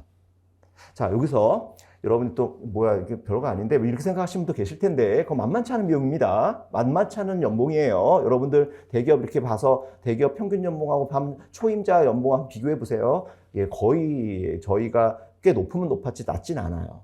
근데 전 여기서 끝나면 안 된다고 생각해요. 왜냐면 변리사는 어차피 프로예요. 프로고 고객이 찾아주면 돈을 많이 버는 거고 고객이 안 찾으면은 그 연봉도 못 받아요. 그렇기 때문에 저희는 제가 쉽게 얘기하면 연봉 1억까지는 일단 변리사 합격해서 연봉 한 3, 4년이면 연봉 1억까지 가는 건 어렵지 않다. 그리고 저희도 그만큼 줄 의향이 있어요. 하지만 1억 이후부터는 플러스 알파는 자기가 할 문제예요. 자기가 외부에서 강연을 하던 아니면은 자기가 일을 더 열심히 해서 아니면 더 많은 고객을 확보하든 이거는 그 1억 이후의 문제는 자기가 알아서 하는 겁니다. 자, 또 1억이라는 게 또 감이 없으신 분도 계십니다. 지금 현재 기준 연봉 1억은 수령액으로 본다면 한 달에 650 정도 버는 거예요. 아, 또 그러면 650 벌으면 서울의 아파트 어떻게 사지? 이런 생각 하실 수 있는데 여러분 연봉 1억은 거의 상위 3%, 5% 이상이에요. 그 이상은 여러분이 하실 수 있다고요. 아까 저처럼 뭐 저는 회사도 운영하고 있지만 뭐 강연도 하면서 외부에 강연하고 있잖아요. 변리사 정도 직급에서 강연을 하면은 하루 기준, 하루 아침 9시부터 저녁 6시까지 강의를 하면 100만 원 이상은 받아요. 강의를 풀로 하면 하루 종일. 그러니까 그런 것들 다 보시면서 여러분이 판단해 주시면 됩니다. 그게 전문가의 힘이에요. 바로 전문직의 힘인 거죠. 자, 그런 걸 말씀드리고 싶고요. 아, 그리고 이제 수입. 그 이후에 변리사의 수입은 1억 이상 플러스 알파라고 했던 부분은 저처럼 그냥 제가 제 사업을 해서 사업자로 돈을 버는 수도 있고 좋게 벌 수도 있고 그건 제 맘인 거고요. 쉬고 싶어. 나 이번 달은 너무 쉬고 싶고 돈 하나는 안 벌고 싶어. 가능합니다. 예, 가능해요. 그러니까 저희는 전문직이기 때문에 앞으로 프로처럼 생각해야 된다 이렇게 보시면 돼요. 하지만 제가 봤을 때 오늘 요것만 기억하면 되겠죠. 일단은 연봉 1억 도달하는 거는 합격 후 3, 4년이면 된다. 이건 확실해요.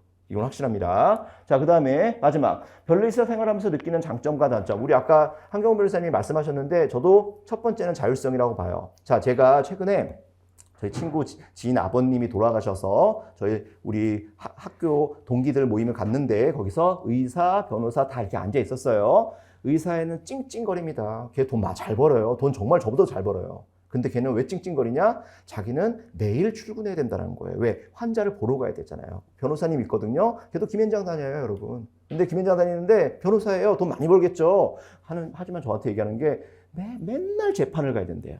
변호사는 항상 재판에 그 클라이언트 손잡고 가야 되니까. 근데 저희는 일단 업무에 재판을 가는 거는 1년에 한 3, 4번밖에 없고 한 5번 정도 많아봤자 5번입니다. 대부분은 다 페이퍼기 많고 전화랑 이메일과 화상으로 다 가능하기 때문에 그 자율성에서 정말 대단해요. 제가 장담할게요. 제 생각을 지금 말씀드리면 되겠다. 저 지금 현재 하루밖에 회사 안 가요. 하루도 안 가고 싶은데 직원들이 계속 안 오면 어떻게 하냐라고 해서 가는 거예요. 점심 사달라고 해서 가는 겁니다. 월, 화, 수, 목 거의 다 집에 있어요. 예, 집에서 제 방에 재택 시스템을 완벽하게 해놓고 거기서 일하고 있습니다. 아무런 문제 없어요. 그리고 요번 여름에는 그 워케이션이라고 갔다 왔는데 태백도 갔다 오고 막 그랬는데 가서 거기서 리조트에서 그냥 아침부터 일하다가 놀고 그래요. 왜? 자율성이 높기 때문에. 예, 그렇기 때문에 이게 이제 여러분들한테 어떻게 느껴질지는 모르겠습니다만, 예, 요런 거를 좋아하는 분들, 어떤 8시 출근해야 되고, 9시에, 9시, 6시에 퇴근하면 안 되고, 칼퇴근, 이런 거에 그런 거를 좋아하는 분들한테는 좀 모르겠지만, 자율성을 중요하게 생각하는 분들한테는 굉장히 좋다. 요걸 좀 말씀드리고 싶습니다. 그리고 이제 단점이라고 한다면, 아까도 이게 단점이자 장점일 수도 있을 것 같은데, 아까 얘기했죠. 계속 공부를 해야 돼. 그건 진짜 힘들어요. 계속 저도 요즘엔 너무 이 공부 효율이 떨어지니까 점점 잘 이렇게 눈도 잘 안 보이고 막 그런 건 아니고 노안이 오다 보니까 근데 요즘에 유튜브 방송을 그렇게 많이 하면 유튜브가 너무 압축해서 잘 정리를 해놓더라고요. 뭐 AI, 뭐 미래, 뭐 이런 거 너무 전문가들이 정리를 잘 해놔서 유튜브만 봐도 공부가 되더라고요. 그런데 그거를 좀 일상적으로 많이 공부를 해요. 그래서 공부를 많이 해서 여러분들이 나중에 클라이언트를 만났을 때 클라이언트가 관심 있는 그런 것들 물어봤을 때 내가 답을 못하거나 그러면 안 되잖아요. 그런 것들이 굉장히 중요하죠. 이해 가시겠죠? 자, 그래서 뭐 그 정도만 이제 말씀드리면 되겠고 질문 시간은 좀 따로 있으니까요. 한번 보도록 하겠습니다. 일단 디자인 보법 강사니까 뭐 간단히 말씀드릴게요. 여러분 아까 두 분 강의했던 그 특허 상표 제가 자존심은 상하지만 그 두 분 강의가 더 중요해요. 왜냐? 제일 중요한 과목이니까. 그리고 여러분이 실무 가서도 그걸로 밥 먹고 사는 거예요, 일단은. 디자인 보법은 1차에서는 필수 과목이긴 하지만 2차에서는 선택 과목의 패스페일에 50점만 넣으면 돼요. 자, 그럼 여기서 제가 말씀드리고 싶은 건 뭐냐? 공부 양도 그렇고 시간도 그렇고 당연히 특상 전 공부하라고 합니다. 특허 상표 공부하라고 해요. 디자인 보법은 조금 효율성 있게 가성비 있게 공부해야 된다는 게 핵심이에요. 그러니까 자 보세요. 첫 번째 제가 산업재산권의 마지막 관문이라고 했잖아요. 자, 요거는 제 말 그냥 들으세요, 여러분. 제가 21년을 강의했잖아요. 그러니까 제 말 좀 들으세요. 민법 공부하신 다음에 특허 상표 공부하시고 나서 어느 정도 좀 이제 감이 왔다라고 할 때 그때 디자인 보법 들으세요. 디자인 보법은 나중에 들어도 돼요. 너무 많이 부담 갖지 않으셔도 됩니다. 다만 디자인 보법은 융합적인 분야이기 때문에 디자인 자체가 원래 그래요. 그렇기 때문에 한 7, 8월 정도 그 이후에 들어도 아무런 문제 없습니다. 강의 한번 듣고 책 2권 정도 읽고 기출문제 풀어보고 시험장 가면 웬만하면 붙어요. 절대 문제되지 않아요. 자, 그 다음에 요거 첫 시작이 중요하다고 했는데, 아까 말씀드렸던 내용하고 좀 연결되는 것 같아요. 제 주변에 지금 변호사 친구가 한 명 있는데, 그 친구는 로스쿨 출신이에요. 근데 그 친구가 변리사 시험에 1차 시험에 되게 일찍 붙었어요. 되게 운이 좋았어요. 막 4개월인가 5개월 만에 1차 시험에 붙어버렸네? 난 천재인가? 근데 2차 시험에서는 정말 추풍낙엽처럼 2번 다 떨어졌어요. 그러면서 이제 로스쿨로 넘어갔는데 그 친구가 저한테 했던 가장 중요한 메시지가 하나 있습니다. 그게 뭐냐면 자기가 1차를 너무 빨리 붙어서 리걸 마인드, 즉 이해 자체가 너무 안 돼 있는 상태에서 2차로 넘어가고 암기에 압박을 받다 보니까 제대로 된 이해 없이 암기를 하다 보니까 이게 글이 안 나오더라. 너무 좋은 말인 것 같아요. 여러분 1차 시험은요. 단순히 객관식 문제를 푸는 것도 중요한 거지만 여러분이 앞으로 일을 해야 되고 2차 시험을 봐야 되는 그 과정에서 가장 내용을 이해할 때 철저한 이해를 하냐 안 하냐의 문제예요.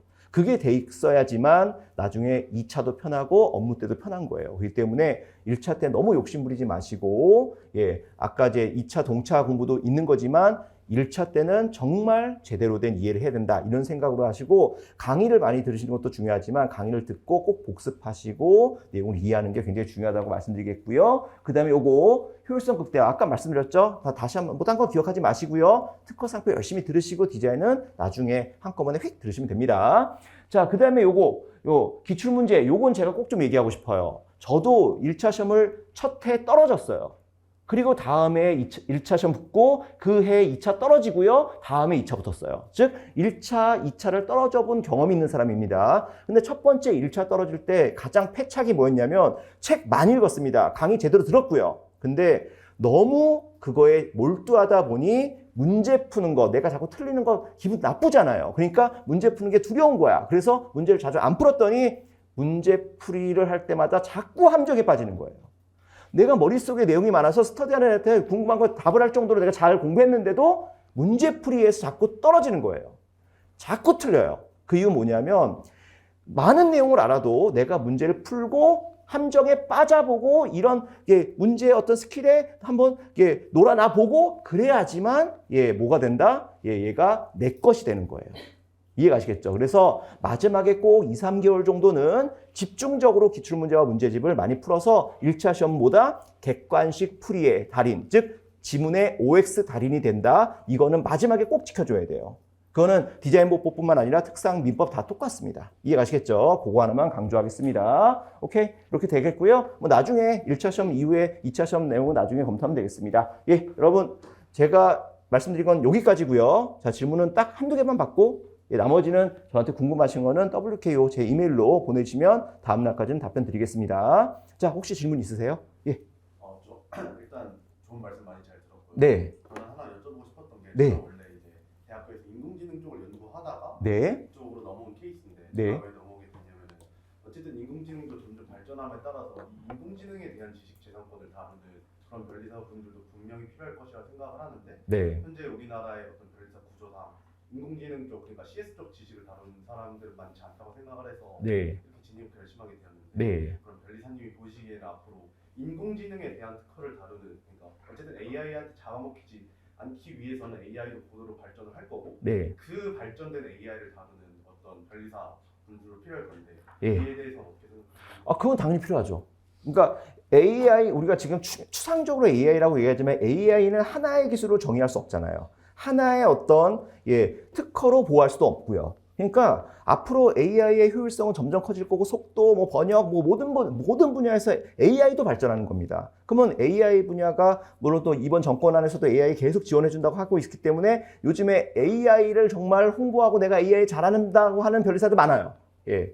하지만 제가 말씀드리겠지만 이제 그 선택과 집중의 문제인데 변리사가 되시고 나서 AI만 나는 하겠다 했는데 갑자기 AI가 갑자기 무의미해지면 했지만 어떻게 해요?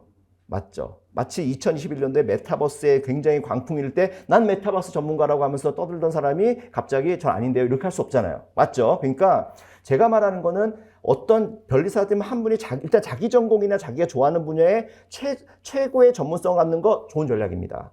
그리고 필요할 거예요. 특히 AI 쪽은 앞으로 제 생각에는 멈추지 않을 겁니다. 그러나 저는 오히려 변리사들은 그거보다 더 광의의 기술적 개념을 다 이해하는 게 좋을 것 같아요.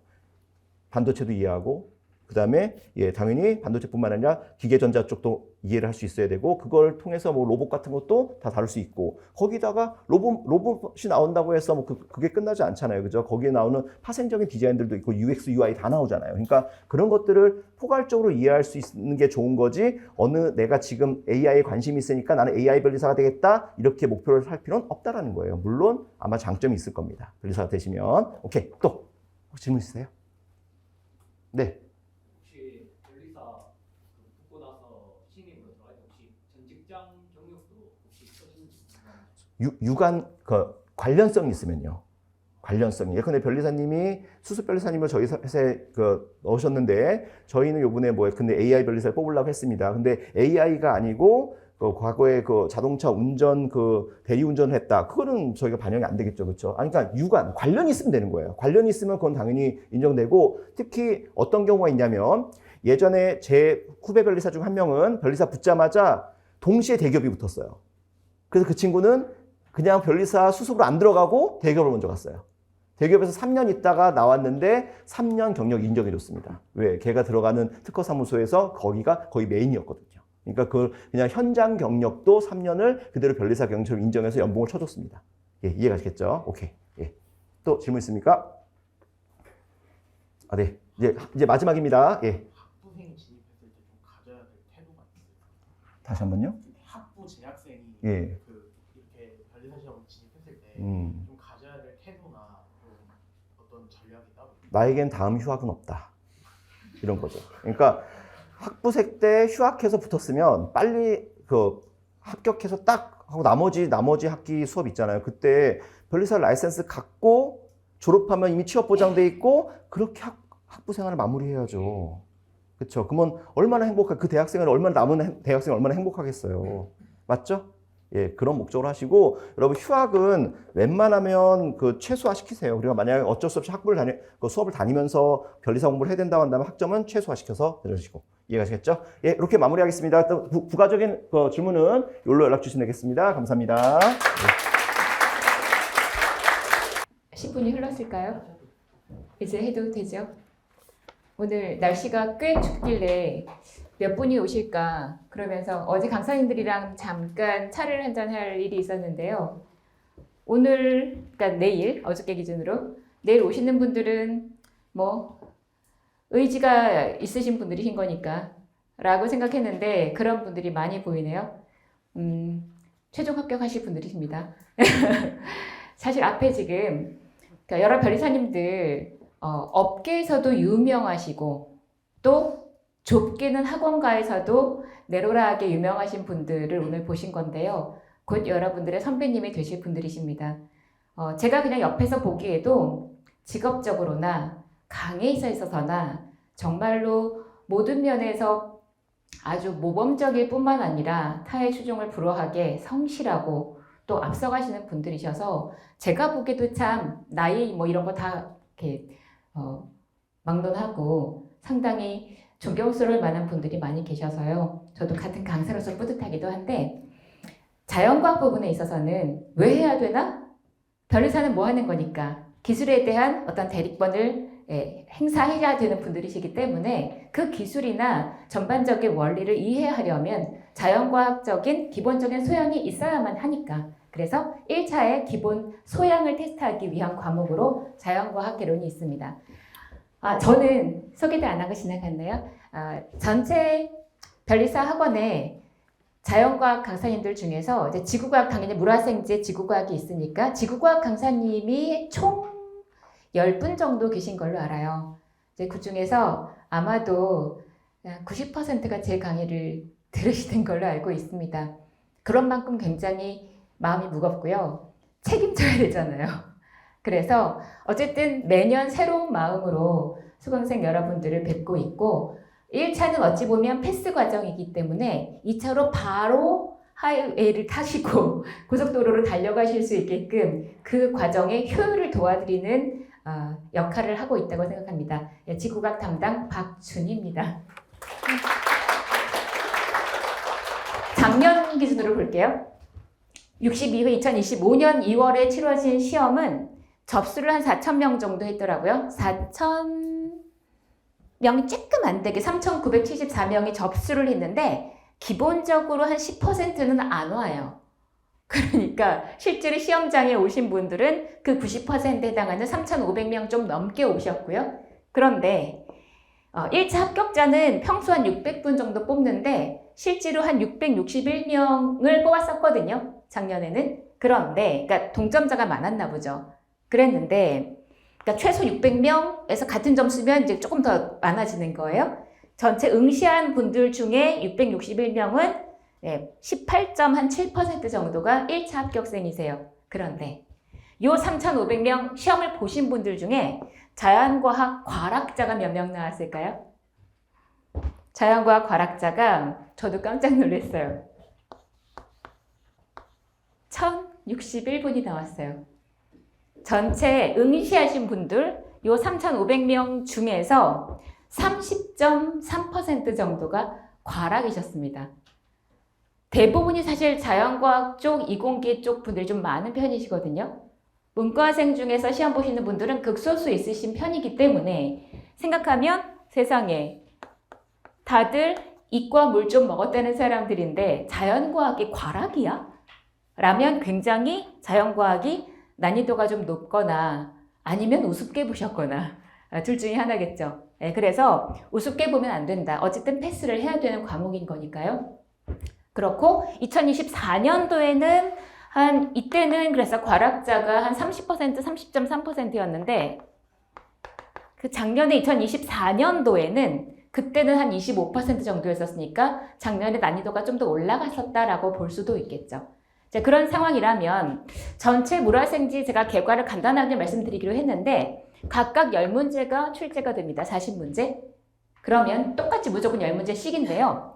물리, 화학 각각을 10문제 중에 4문제 이상 맞아야 되는 거 아니고 만약의 경우에 지구과학을 망했어요. 이 정도 맞은 거면.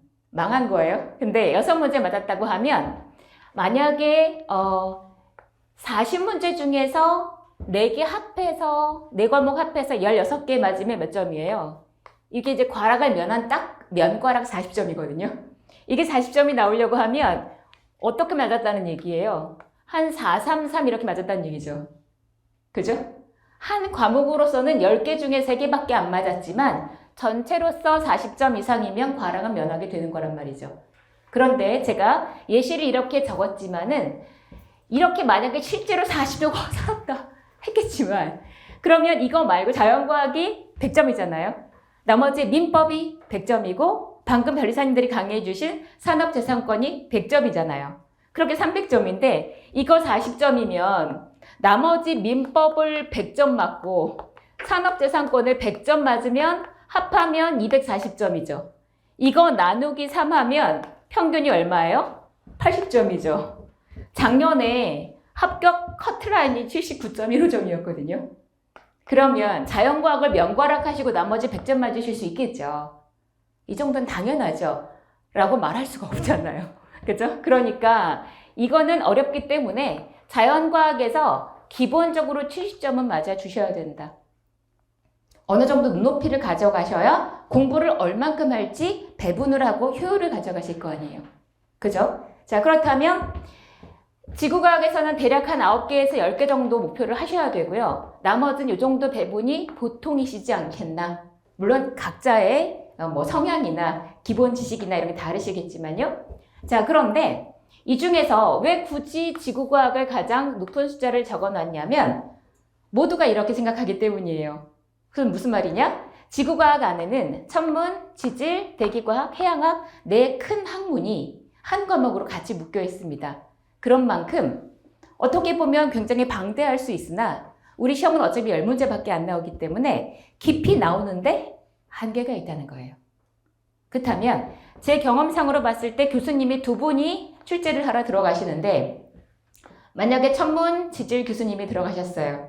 그럼 내 전공 과목에서 한 3문제, 3문제 이렇게 낸다고 치면 그럼 한 문제에서 2문제 정도 결국 합해서 대략 한 3문제 정도로 살짝 어렵게 나오거나 근데 나머지 내 과목에서도 나머지 문제와 내 전공이 아닌 부분은 그냥 일반 교양 수준에서 맞출 수 있는 뭐 수능으로 따지면 지구과학 2 정도에서 그냥 나올 수 있을 만한 거 1, 2 정도에 나오는 거 정도 수준에서 나오고 나머지 한두 문제가 어렵게 나오니까 통상 지구과학을 공부를 했다 하는 분들이면 웬만큼 공부했다 하면 9개는 기본은 목표로 하세요. 10개까지도 하시는 분들이 많이 있으신데 나머지 과목들을 내가 풀어서 9개나 10개를 목표로 하시는 분들은 제가 봤을 땐 안 계셨어요.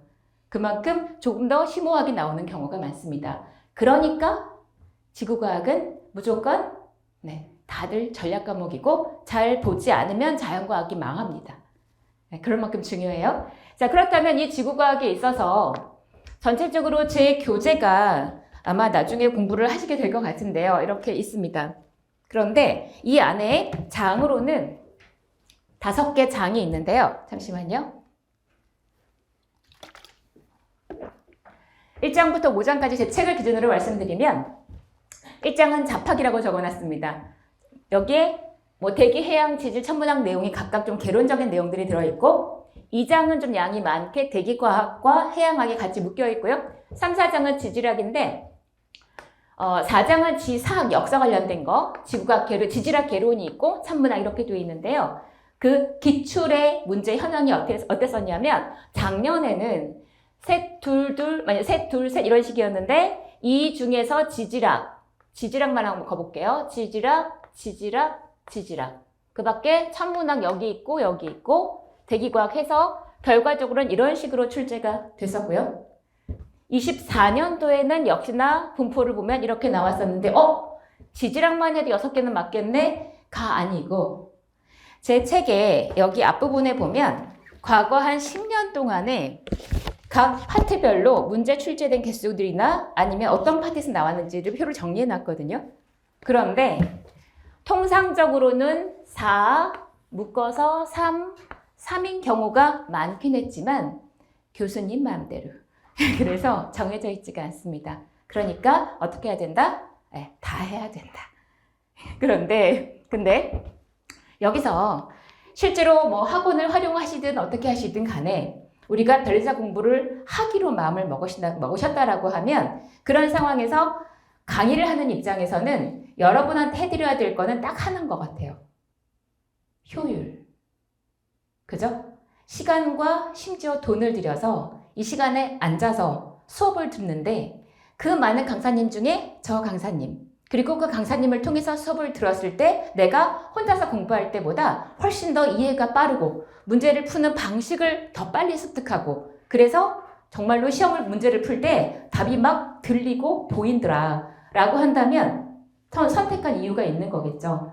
그 효율을 얻게 해드리는 게 제 강의의 목표이자 목적인데요. 그런 면에서 일단은 제 수업은 간단하게 전반적인 결과는 이렇고 자연과학은 이 정도 분포로 나오는데 몇 점 이상은 받아야 되는구나. 그리고 그중에서 지구과학은 일단 전략 과목일 수밖에 없겠구나. 이건 모두 다 인정하는 거니까요. 그 지구과학을 공부함에 있어서는 전반적으로 공부는 해야 되되 수업은 크게 2개로 나눠져 있는데 일단은 지금 제가 나눠드렸죠. 하나는 들린다. 수업을 들으면 무슨 소리 하는지 하나도 못 알아듣겠어가 아니라 들려야겠죠. 2번째는 보인다 강의로 두 가지로 나눠져 있습니다. 뭐가 보인다? 답이 보인다. 그래서 들린다, 보인다 강의로 나눠놨는데 들린다는 기본 강의고요.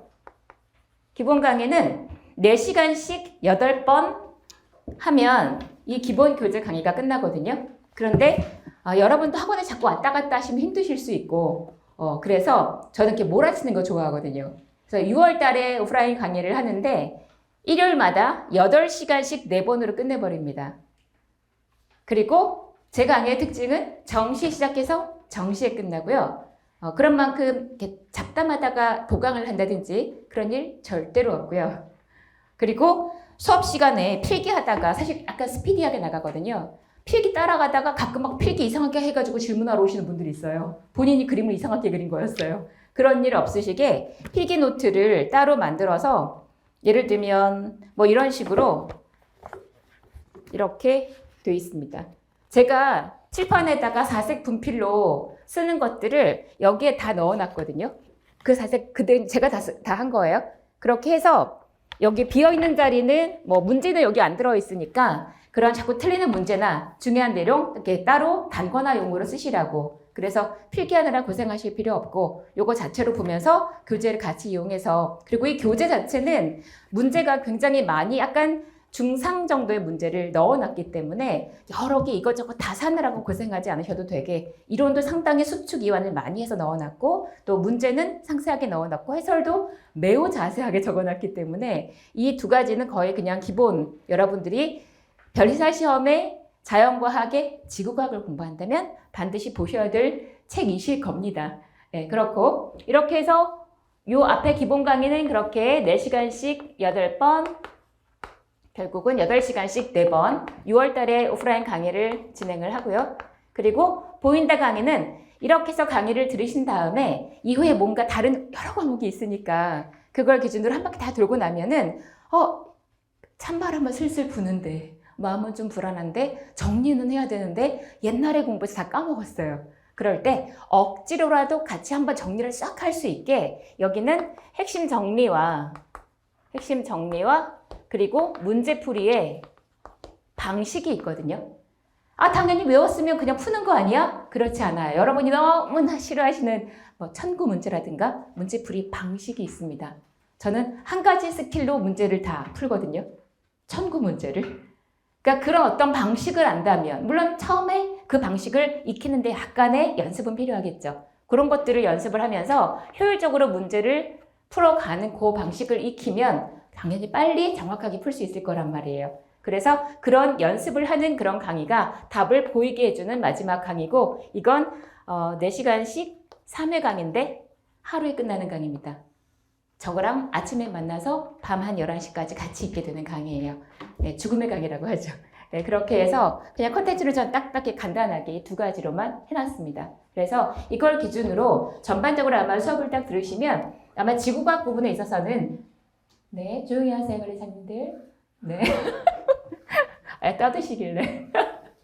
그래서 굉장히 간단하게 정리하실 수 있을 거고 지구과학을 통상 되게 지구과학 주변에서 막 되게 쉽다고 말씀들을 많이 하세요. 그런데 공부하실 수강생분들이 저 때문이 아니라 다들 쉽다던데 저는 어려워하시는 분들 생각보다 많거든요. 공부를 해야 쉽다는 얘기예요. 하면 쉽다는 거예요. 안 하고 그냥 알 수가 없어요. 아마 여러분 스스로 다 아시겠지만 고등학교 때 지구과학 공부 안 했거나 안 가르쳐줬거나 선택이 아니었거나 학교에서 선생님들 컨디션 따라 대강 가르치고 말거나 심지어 막 물리 선생님이나 다른 과목 선생님이 들어오셔서 지구과학 대강 가르치고 다 외워라 이랬던 학교도 있더라고요. 그렇기 때문에 우리가 거의 중학교 때 이만큼 배운 거 그것밖에 안 남아있거든요. 당연히 어려워요. 처음 배운 거일 수도 있기 때문에. 그런데 하면 다른 과목 지금 조금 있다가 엄규범 교수님, 물리 교수님도 계시지만은 다른 과목들에 비하면 들인 시간 대비 효율이 점수가 가장 확실하게 나올 수 있는 건 지구과학 선생님이라서가 아니라 모두가 다 인정하세요. 지구과학입니다.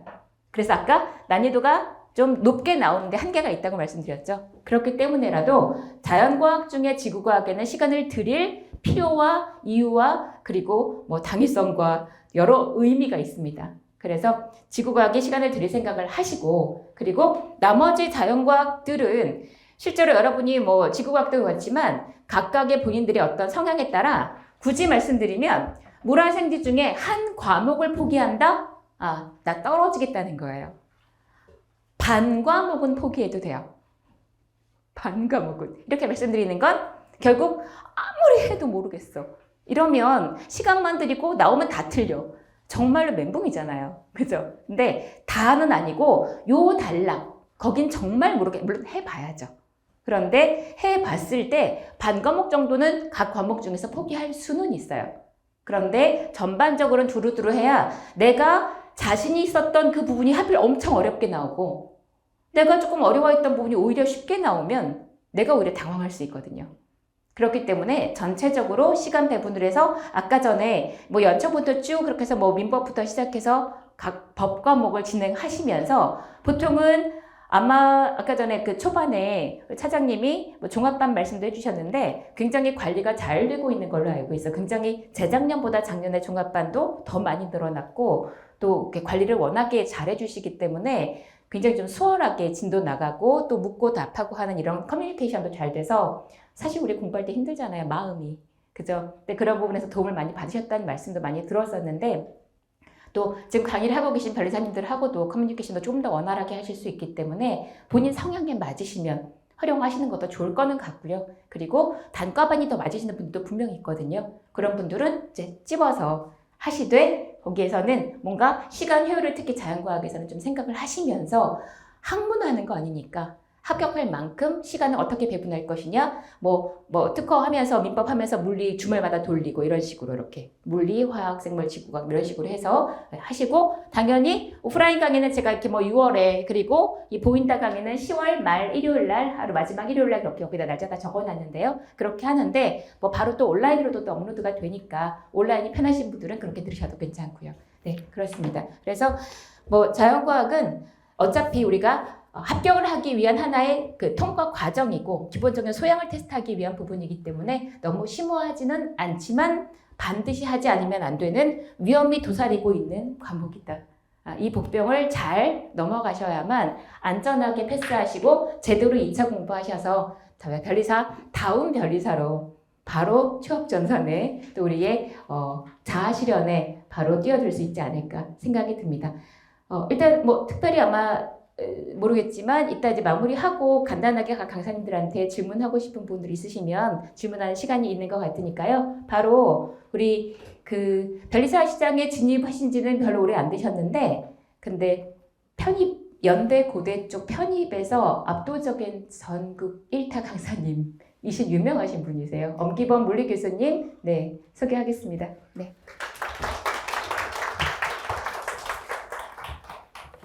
안녕하세요. 반갑습니다. 저 물리 강의하는 엄기범이라 합니다.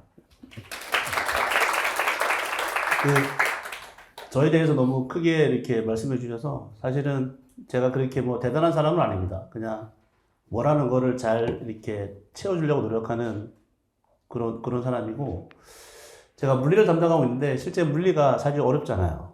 제가 한번 이렇게 조사를 해볼게요. 고등학교 때 물리를 선택을 했다 한번 손 들어보세요. 수능에서. 꽤 많으시네 그래도. 한 20, 30%? 근데 보통 보면 물리가 이제 고등학교 때 수능을 보다 보면 어려우니까 선택을 거의 안 합니다. 그리고 대부분 이제 이공대에 다니시면 대학교 가면 물리 수업이 개설되고 수업을 듣다 보면 실제 그냥 폭망이죠 다.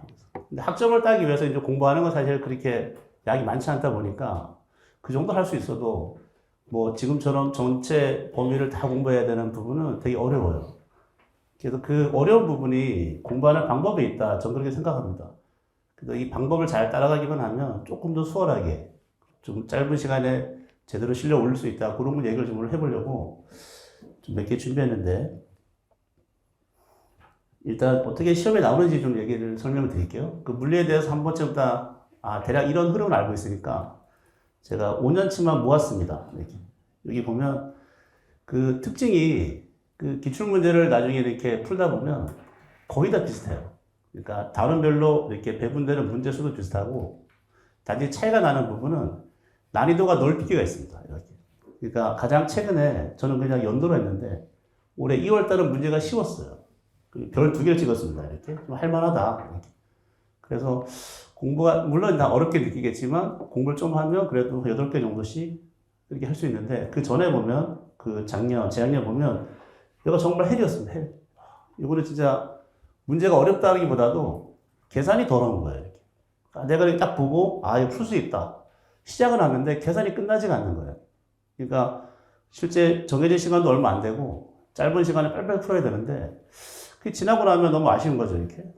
내가 10개 중에 저거 8개는 손을 댔는데 맞은 건 3개밖에 안 돼요. 뭐 그런 식의 시험이 이 정도였습니다. 그리고 그 전에 또 문제가 그렇게 어렵진 않았는데 그래서 난이도가 조금 이렇게 넓기가 있어도 나중에 문제를 보다 보면 어디서 나오는지는 거의 정해져 있습니다.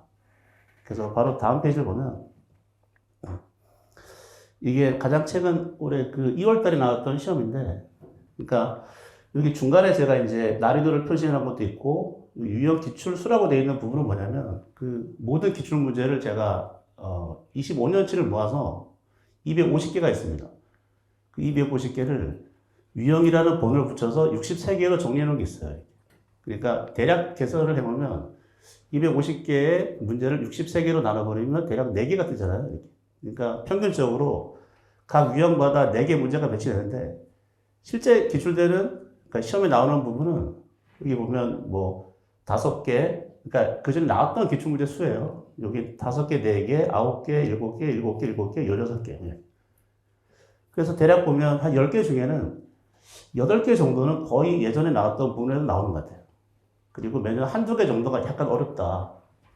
작년 같은 경우는 이제, 올해죠. 상대론 쪽이 조금 어려운 게 하나 있었는데, 나머지는 좀 할만합니다.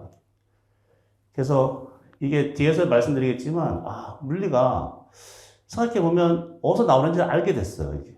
따져보니까 맨날 나오니까 여기만 공부하면 되겠네. 문제는 그게 어렵단 말이죠. 내가 이제 어떻게 나올지 알게 될 것 같은데 문제가 어려워요. 그래서 그 얘기를 좀 이어서 보겠습니다. 그래서 여기는 제가 뒤에 설명을 드리겠지만, 제가 이론 강의할 때는 워크북이라는 문제를 동시에 풀거든요. 특히나 자연과학 과목은 뭐 법과목도 비슷하지만 아무리 뭐 수업을 듣고 내용을 잘 이해해도 자기가 문제를 풀어서 이렇게 확인하지 않으면 자기 실력이 절대 늘지 않습니다. 그래서 이론할 때는 워크북을 하고 그 다음에 또 기출문제도 있고 유형 뭐 이런 문제집이 있는데 작년에 10개가 다 비슷하게 나옵니다. 거의 비슷하게. 그래서 이런 분포를 매년 이렇게 공개하고 있는데 한번 보시고 제가 마지막이라서 짧게 할게요. 너무 오래 시간 내서. 이게 물리가 이제 고득점 하겠다라는 느낌이 뭐냐면, 이게 시험지를 딱 보자마자, 이게 문제가 보통 물리는 그림이 쭉 뜨니까, 그림을 보다 보면, 내가 어디서 봤다. 이런 느낌이 탁 나야 됩니다. 그래서 문제를 보자마자, 어떻게 풀었어. 그러니까 이 문제를 지금 풀겠다가 아니고, 전에 기출문제 중에 이런 스타일 문제가 있었으니 내가 이렇게 풀어야 되겠다 머릿속에 지나가야 됩니다. 지나가게 하는 게 물론 이제 바로 되는 건 아니고 무수히 많은 반복을 하는데 그냥 반복보다도 이제 기출문제가 많은 파트만 골라서 해보는 거예요. 이렇게. 아까 봤지만 기출문제가 어떤 파트는 19개가 돼요. 어떤 건 2개밖에 없어요. 내가 시간이 없잖아요. 물리면 뭐 잘할 수 있는 건 아니니까. 그래서 개수가 적은 애 가감이 째고 개수가 많은 것부터 공략하자. 그래서 그런 식으로 그러니까 제가 강의할 때도 이제 그런 얘기 많이 하는데 제일 많은 파트부터 먼저 해보고 그 개수를 조절하는 거예요. 이렇게. 제일 마지막에는 제일 적은 개수만. 그리고 특히 이제 자연과학 과목을 특히 식을 암기하거나 그러면 망합니다.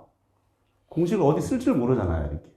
이렇게 막 식만 암기해서 내가 식은 다 알고 있어요. 이렇게. 근데 문제가 이렇게 뜨면 야, 이건 에너지로 푸는 거야. 누가 알려주면 내가 풀 것 같은데 내가 이게 에너지로 푸는지 뭘로 푸는지 내가 모르는 거예요. 이렇게. 그래서 가급적 공식보다도 이 상황을 이렇게 머릿속에 늘리려고 하는 게 되게 중요합니다. 상황이라고 하면 그림이에요, 그림. 이 그림에 해당되는 어떤 상황, 풀이 방법, 이거를 통으로 넣어보자, 이게. 쭉쭉 갈게요. 요건 이제 제가 요 얘기를 많이 드리는데, 법과목하고 물리에 공부하는 방법이 완전 달라요. 이렇게. 제가 생각할 때, 법은 잘 모르지만, 보통 이제 수업을 진행하다 보면 저는 이런 순서로 진행을 합니다. 그러니까 A에서부터 A 단계를 이해하면 B 단계가 있고, B가 있으면 C가 있고, D가 있다. 그럼 제가 수업하게 되면 이 과정을 쭉 설명을 하는 거예요. 근데 여러분이 이제 그 수업을 들으면서, 저게 이해가 됐어요. 이 전체 과정이. 그럼 내가 이제 알게 된 거잖아요, 이렇게. 그리고 그 다음 주에 시험을 딱 봐보면 문제가 풀리지가 않습니다. 이게 뭐냐면 물리 문제는 특히나 물리가 어려운 이유는 이 과정에 대해서 문제는 절대 안 내요. 그러니까 이 과정을 100% 이해한다고 해도 문제가 안 풀려요. 그런 경험이 아마도 물리 공부에서 많을 텐데 문제를 가보면 이 제일 마지막에 있는 D 있잖아요, D. 이 D만 가지고 문제가 나옵니다. D1, D2, D3, D4. 그러니까 이거를 열심히 할 필요가 없네. 이렇게. 열심히 할 필요가 없는 거예요. 실제. 그래서 수업에서 진행한 내용을 저게 중요할 것 같아서 내가 다 머릿속에 넣어야 되겠다는 그런 부담을 가지면 안 됩니다. 그냥 흐름만 이렇게 파악하는 거예요. 그리고 이게 중요하구나. 이거를 꼭 기억해야 돼요. 이렇게. 그래서 이 D가 어떻게 이렇게 문제 속에서 이렇게 풀어나가는지를 이걸 연습을 하는 겁니다. 너무 열심히 해서는 안 돼요. 내가 이걸 다 해야 되겠다. 다 외워야지. 이렇게 하면 망할 수가 있습니다. 왜냐면 되게 힘들어요. 아마 지난 시간에 공부하고 내가 이해를 다 한 것 같아. 그런데 시험 문제를 보면 하나도 안 풀린단 말이죠. 이렇게. 그런 경험이 고등학교 때부터 계속 이어졌을 거예요. 그래서 방식을 좀 바꾸자. 그래서 앞으로는 수업을 하게 되면 제가 이거는 과정이기 때문에 하지 말자 이렇게 얘기할 거예요. 중요한 건 이 D가 이거다 이렇게 알려줄 거예요. D. 그럼 그것만 이제 머릿속에 넣어보는 거예요. 이렇게. 그리고 최대한 이걸 기억하거나 암기하려고 하면 안 됩니다. 그래서 정리를 해놓고 오픈북을 제가 강조하는데 이 책을 펴놓고 문제를 꺼내서 이 D를 어떻게 쓰는지를 연습해 보는 겁니다. 이렇게. 물리가 이해도가 빠르면 이렇게 할 필요가 없는데 다들 물리만 엄청 열심히 할 수 있는 거 아니잖아요. 이렇게. 짧은 시간에 실력 올리려면 이런 방식이 좋은 것 같아요. 그리고 문제는 제가 이제 유형을 이렇게 모아놨는데 아까 보면 어떤 유형은 19개, 어떤 건 20개가 거기 안에 들어가 있습니다. 그동안 출제됐던 게. 그러면 그것만 문제만 풀다 보면 여기서 뭐가 나올지 다 알게 돼요. 여러분들이. 그래서 같은 유형의 기출문제만 열심히 공략해 본다. 그러면 요거 되게 비슷하구나. 그걸 스스로 느끼는 게 좋을 것 같아요. 그래서 그냥 연도별로 기출을 그냥 랜덤하게 모의고사처럼 푸는 것이 아니고 모아서 풀어야 돼. 모아서 이렇게. 나중에 좀 해보고요. 요즘에 AI 시대에 이런 얘기만 하더라고요. 탑다운 방식으로 이렇게. 그러니까 물리가 이렇게 공부해야지만 제일 좋을 것 같다. 좀 그렇게 생각합니다. 그러니까 결론을 다 이해하고 있어야 돼요. 그러니까 아까처럼 과정을 다 이해해서 최종 어떻게 해야 되겠다는 그런 생각이 아니고 그냥 과정을 아주 가볍게. 그 다음에 결과를 딱 먼저 이제 샘플 하나를 가지고 이해한 다음에 비슷한 걸 계속 해보는 거죠. 이렇게. 그래서 AI가 그렇게 진행한다고 하던데 그리고 저는 이제 수업을 보면 항상 시험을 봅니다. 그 다음 주에. 제가 시험 보는 게 그냥 골탕 먹이려고 힘들게 하려고 하는 건 아니고 물리를 처음 이제 제대로 공부해 봐야 되니까 내가 하는 방식이 맞는지를 스스로 점검해 보는 거예요. 그래서 일주일에 공부할 시간이 많지 않으니까 한두 시간 해보고 시험 봐보니까 괜찮아요. 그럼 쭉 하는 거고. 근데 여전히 잘 안 돼요. 왜냐면 이 복과목에서 하는 스타일도 하는 것 같아요. 이게 제가 잘 몰라서 좀 오해될 수 있는데 과정을 너무 신경 쓰는 것 같아요. 이렇게. 그러면 안 될 수가 있어요. 그래서 그런 매주 보는 시험의 결과를 보고 내가 공부하는 방향을 잡자. 자, 그런 취지로 하려고 노력 중이고 이건 그냥 제 수업이 1년 동안 진행되는 같은데 이거 기본 이론은 그냥 이론 시간입니다. 2달 정도. 그래서 이론하고 여기 7월 때는 기출을 하고 기출 위주로 그리고 9월 달에 그냥 연습을 하고 이거 막판에 정리하고 이제 크게는 그냥 이론 한번 제대로 해놓고 나머지는 전부 다 문제 연습이에요. 이렇게. 그래서 저기 3월, 4월 달에 진행하는 것이 이론을 제대로 정리해보는 단계고 7월 달은 기출, 이거 연습, 나중에 정리 이렇게 구성이 돼 있다. 그리고 제가 이 요 칠판을 쓰면서 너무 이렇게 필기 같은 게 부담스러우니까 이게 요 그림에 해당되는 이런 교재 내용이고 이게 칠판을 이렇게 정리한단 말이죠. 이걸 그냥 수업 끝나면 이렇게 오픈해 버려요. 이렇게. 다 다운받아서. 그러니까 최대한 수업에 집중하자. 그리고 졸리면 쓸 수 있는데 굳이 저걸 따라가기 위해서 이렇게 끊는데 너무 시간 쓰지 않고 최대한 이해를 한 상태에서 수업이 끝나면 이걸 PDF 올라가 있으니까 그걸 다운받아서 이렇게 보세요. 이렇게. 그리고 중요한 것이 이제 이런 상황이 있으면 이 상황에 대해서 또 열심히 과정을 제가 설명하겠죠. 이렇게. 오늘 이제 그것만 기억하면 됩니다. 아, 물리는 과정이 중요하지 않다. 여기 보면 이런 색깔로 이렇게 표시된 게 있는데 여기는 없네. 이렇게 표시가 해놨어요. 이게 중요하다. 결론이다. 이렇게. 그러면 그 식만이라도 이제 정확히 이해해 보는 거. 그리고 유형을 아까 말씀드렸지만 이 정도밖에 이야기 안 됩니다. 이렇게. 이게 64개, 3개 정도가 있어요. 이렇게.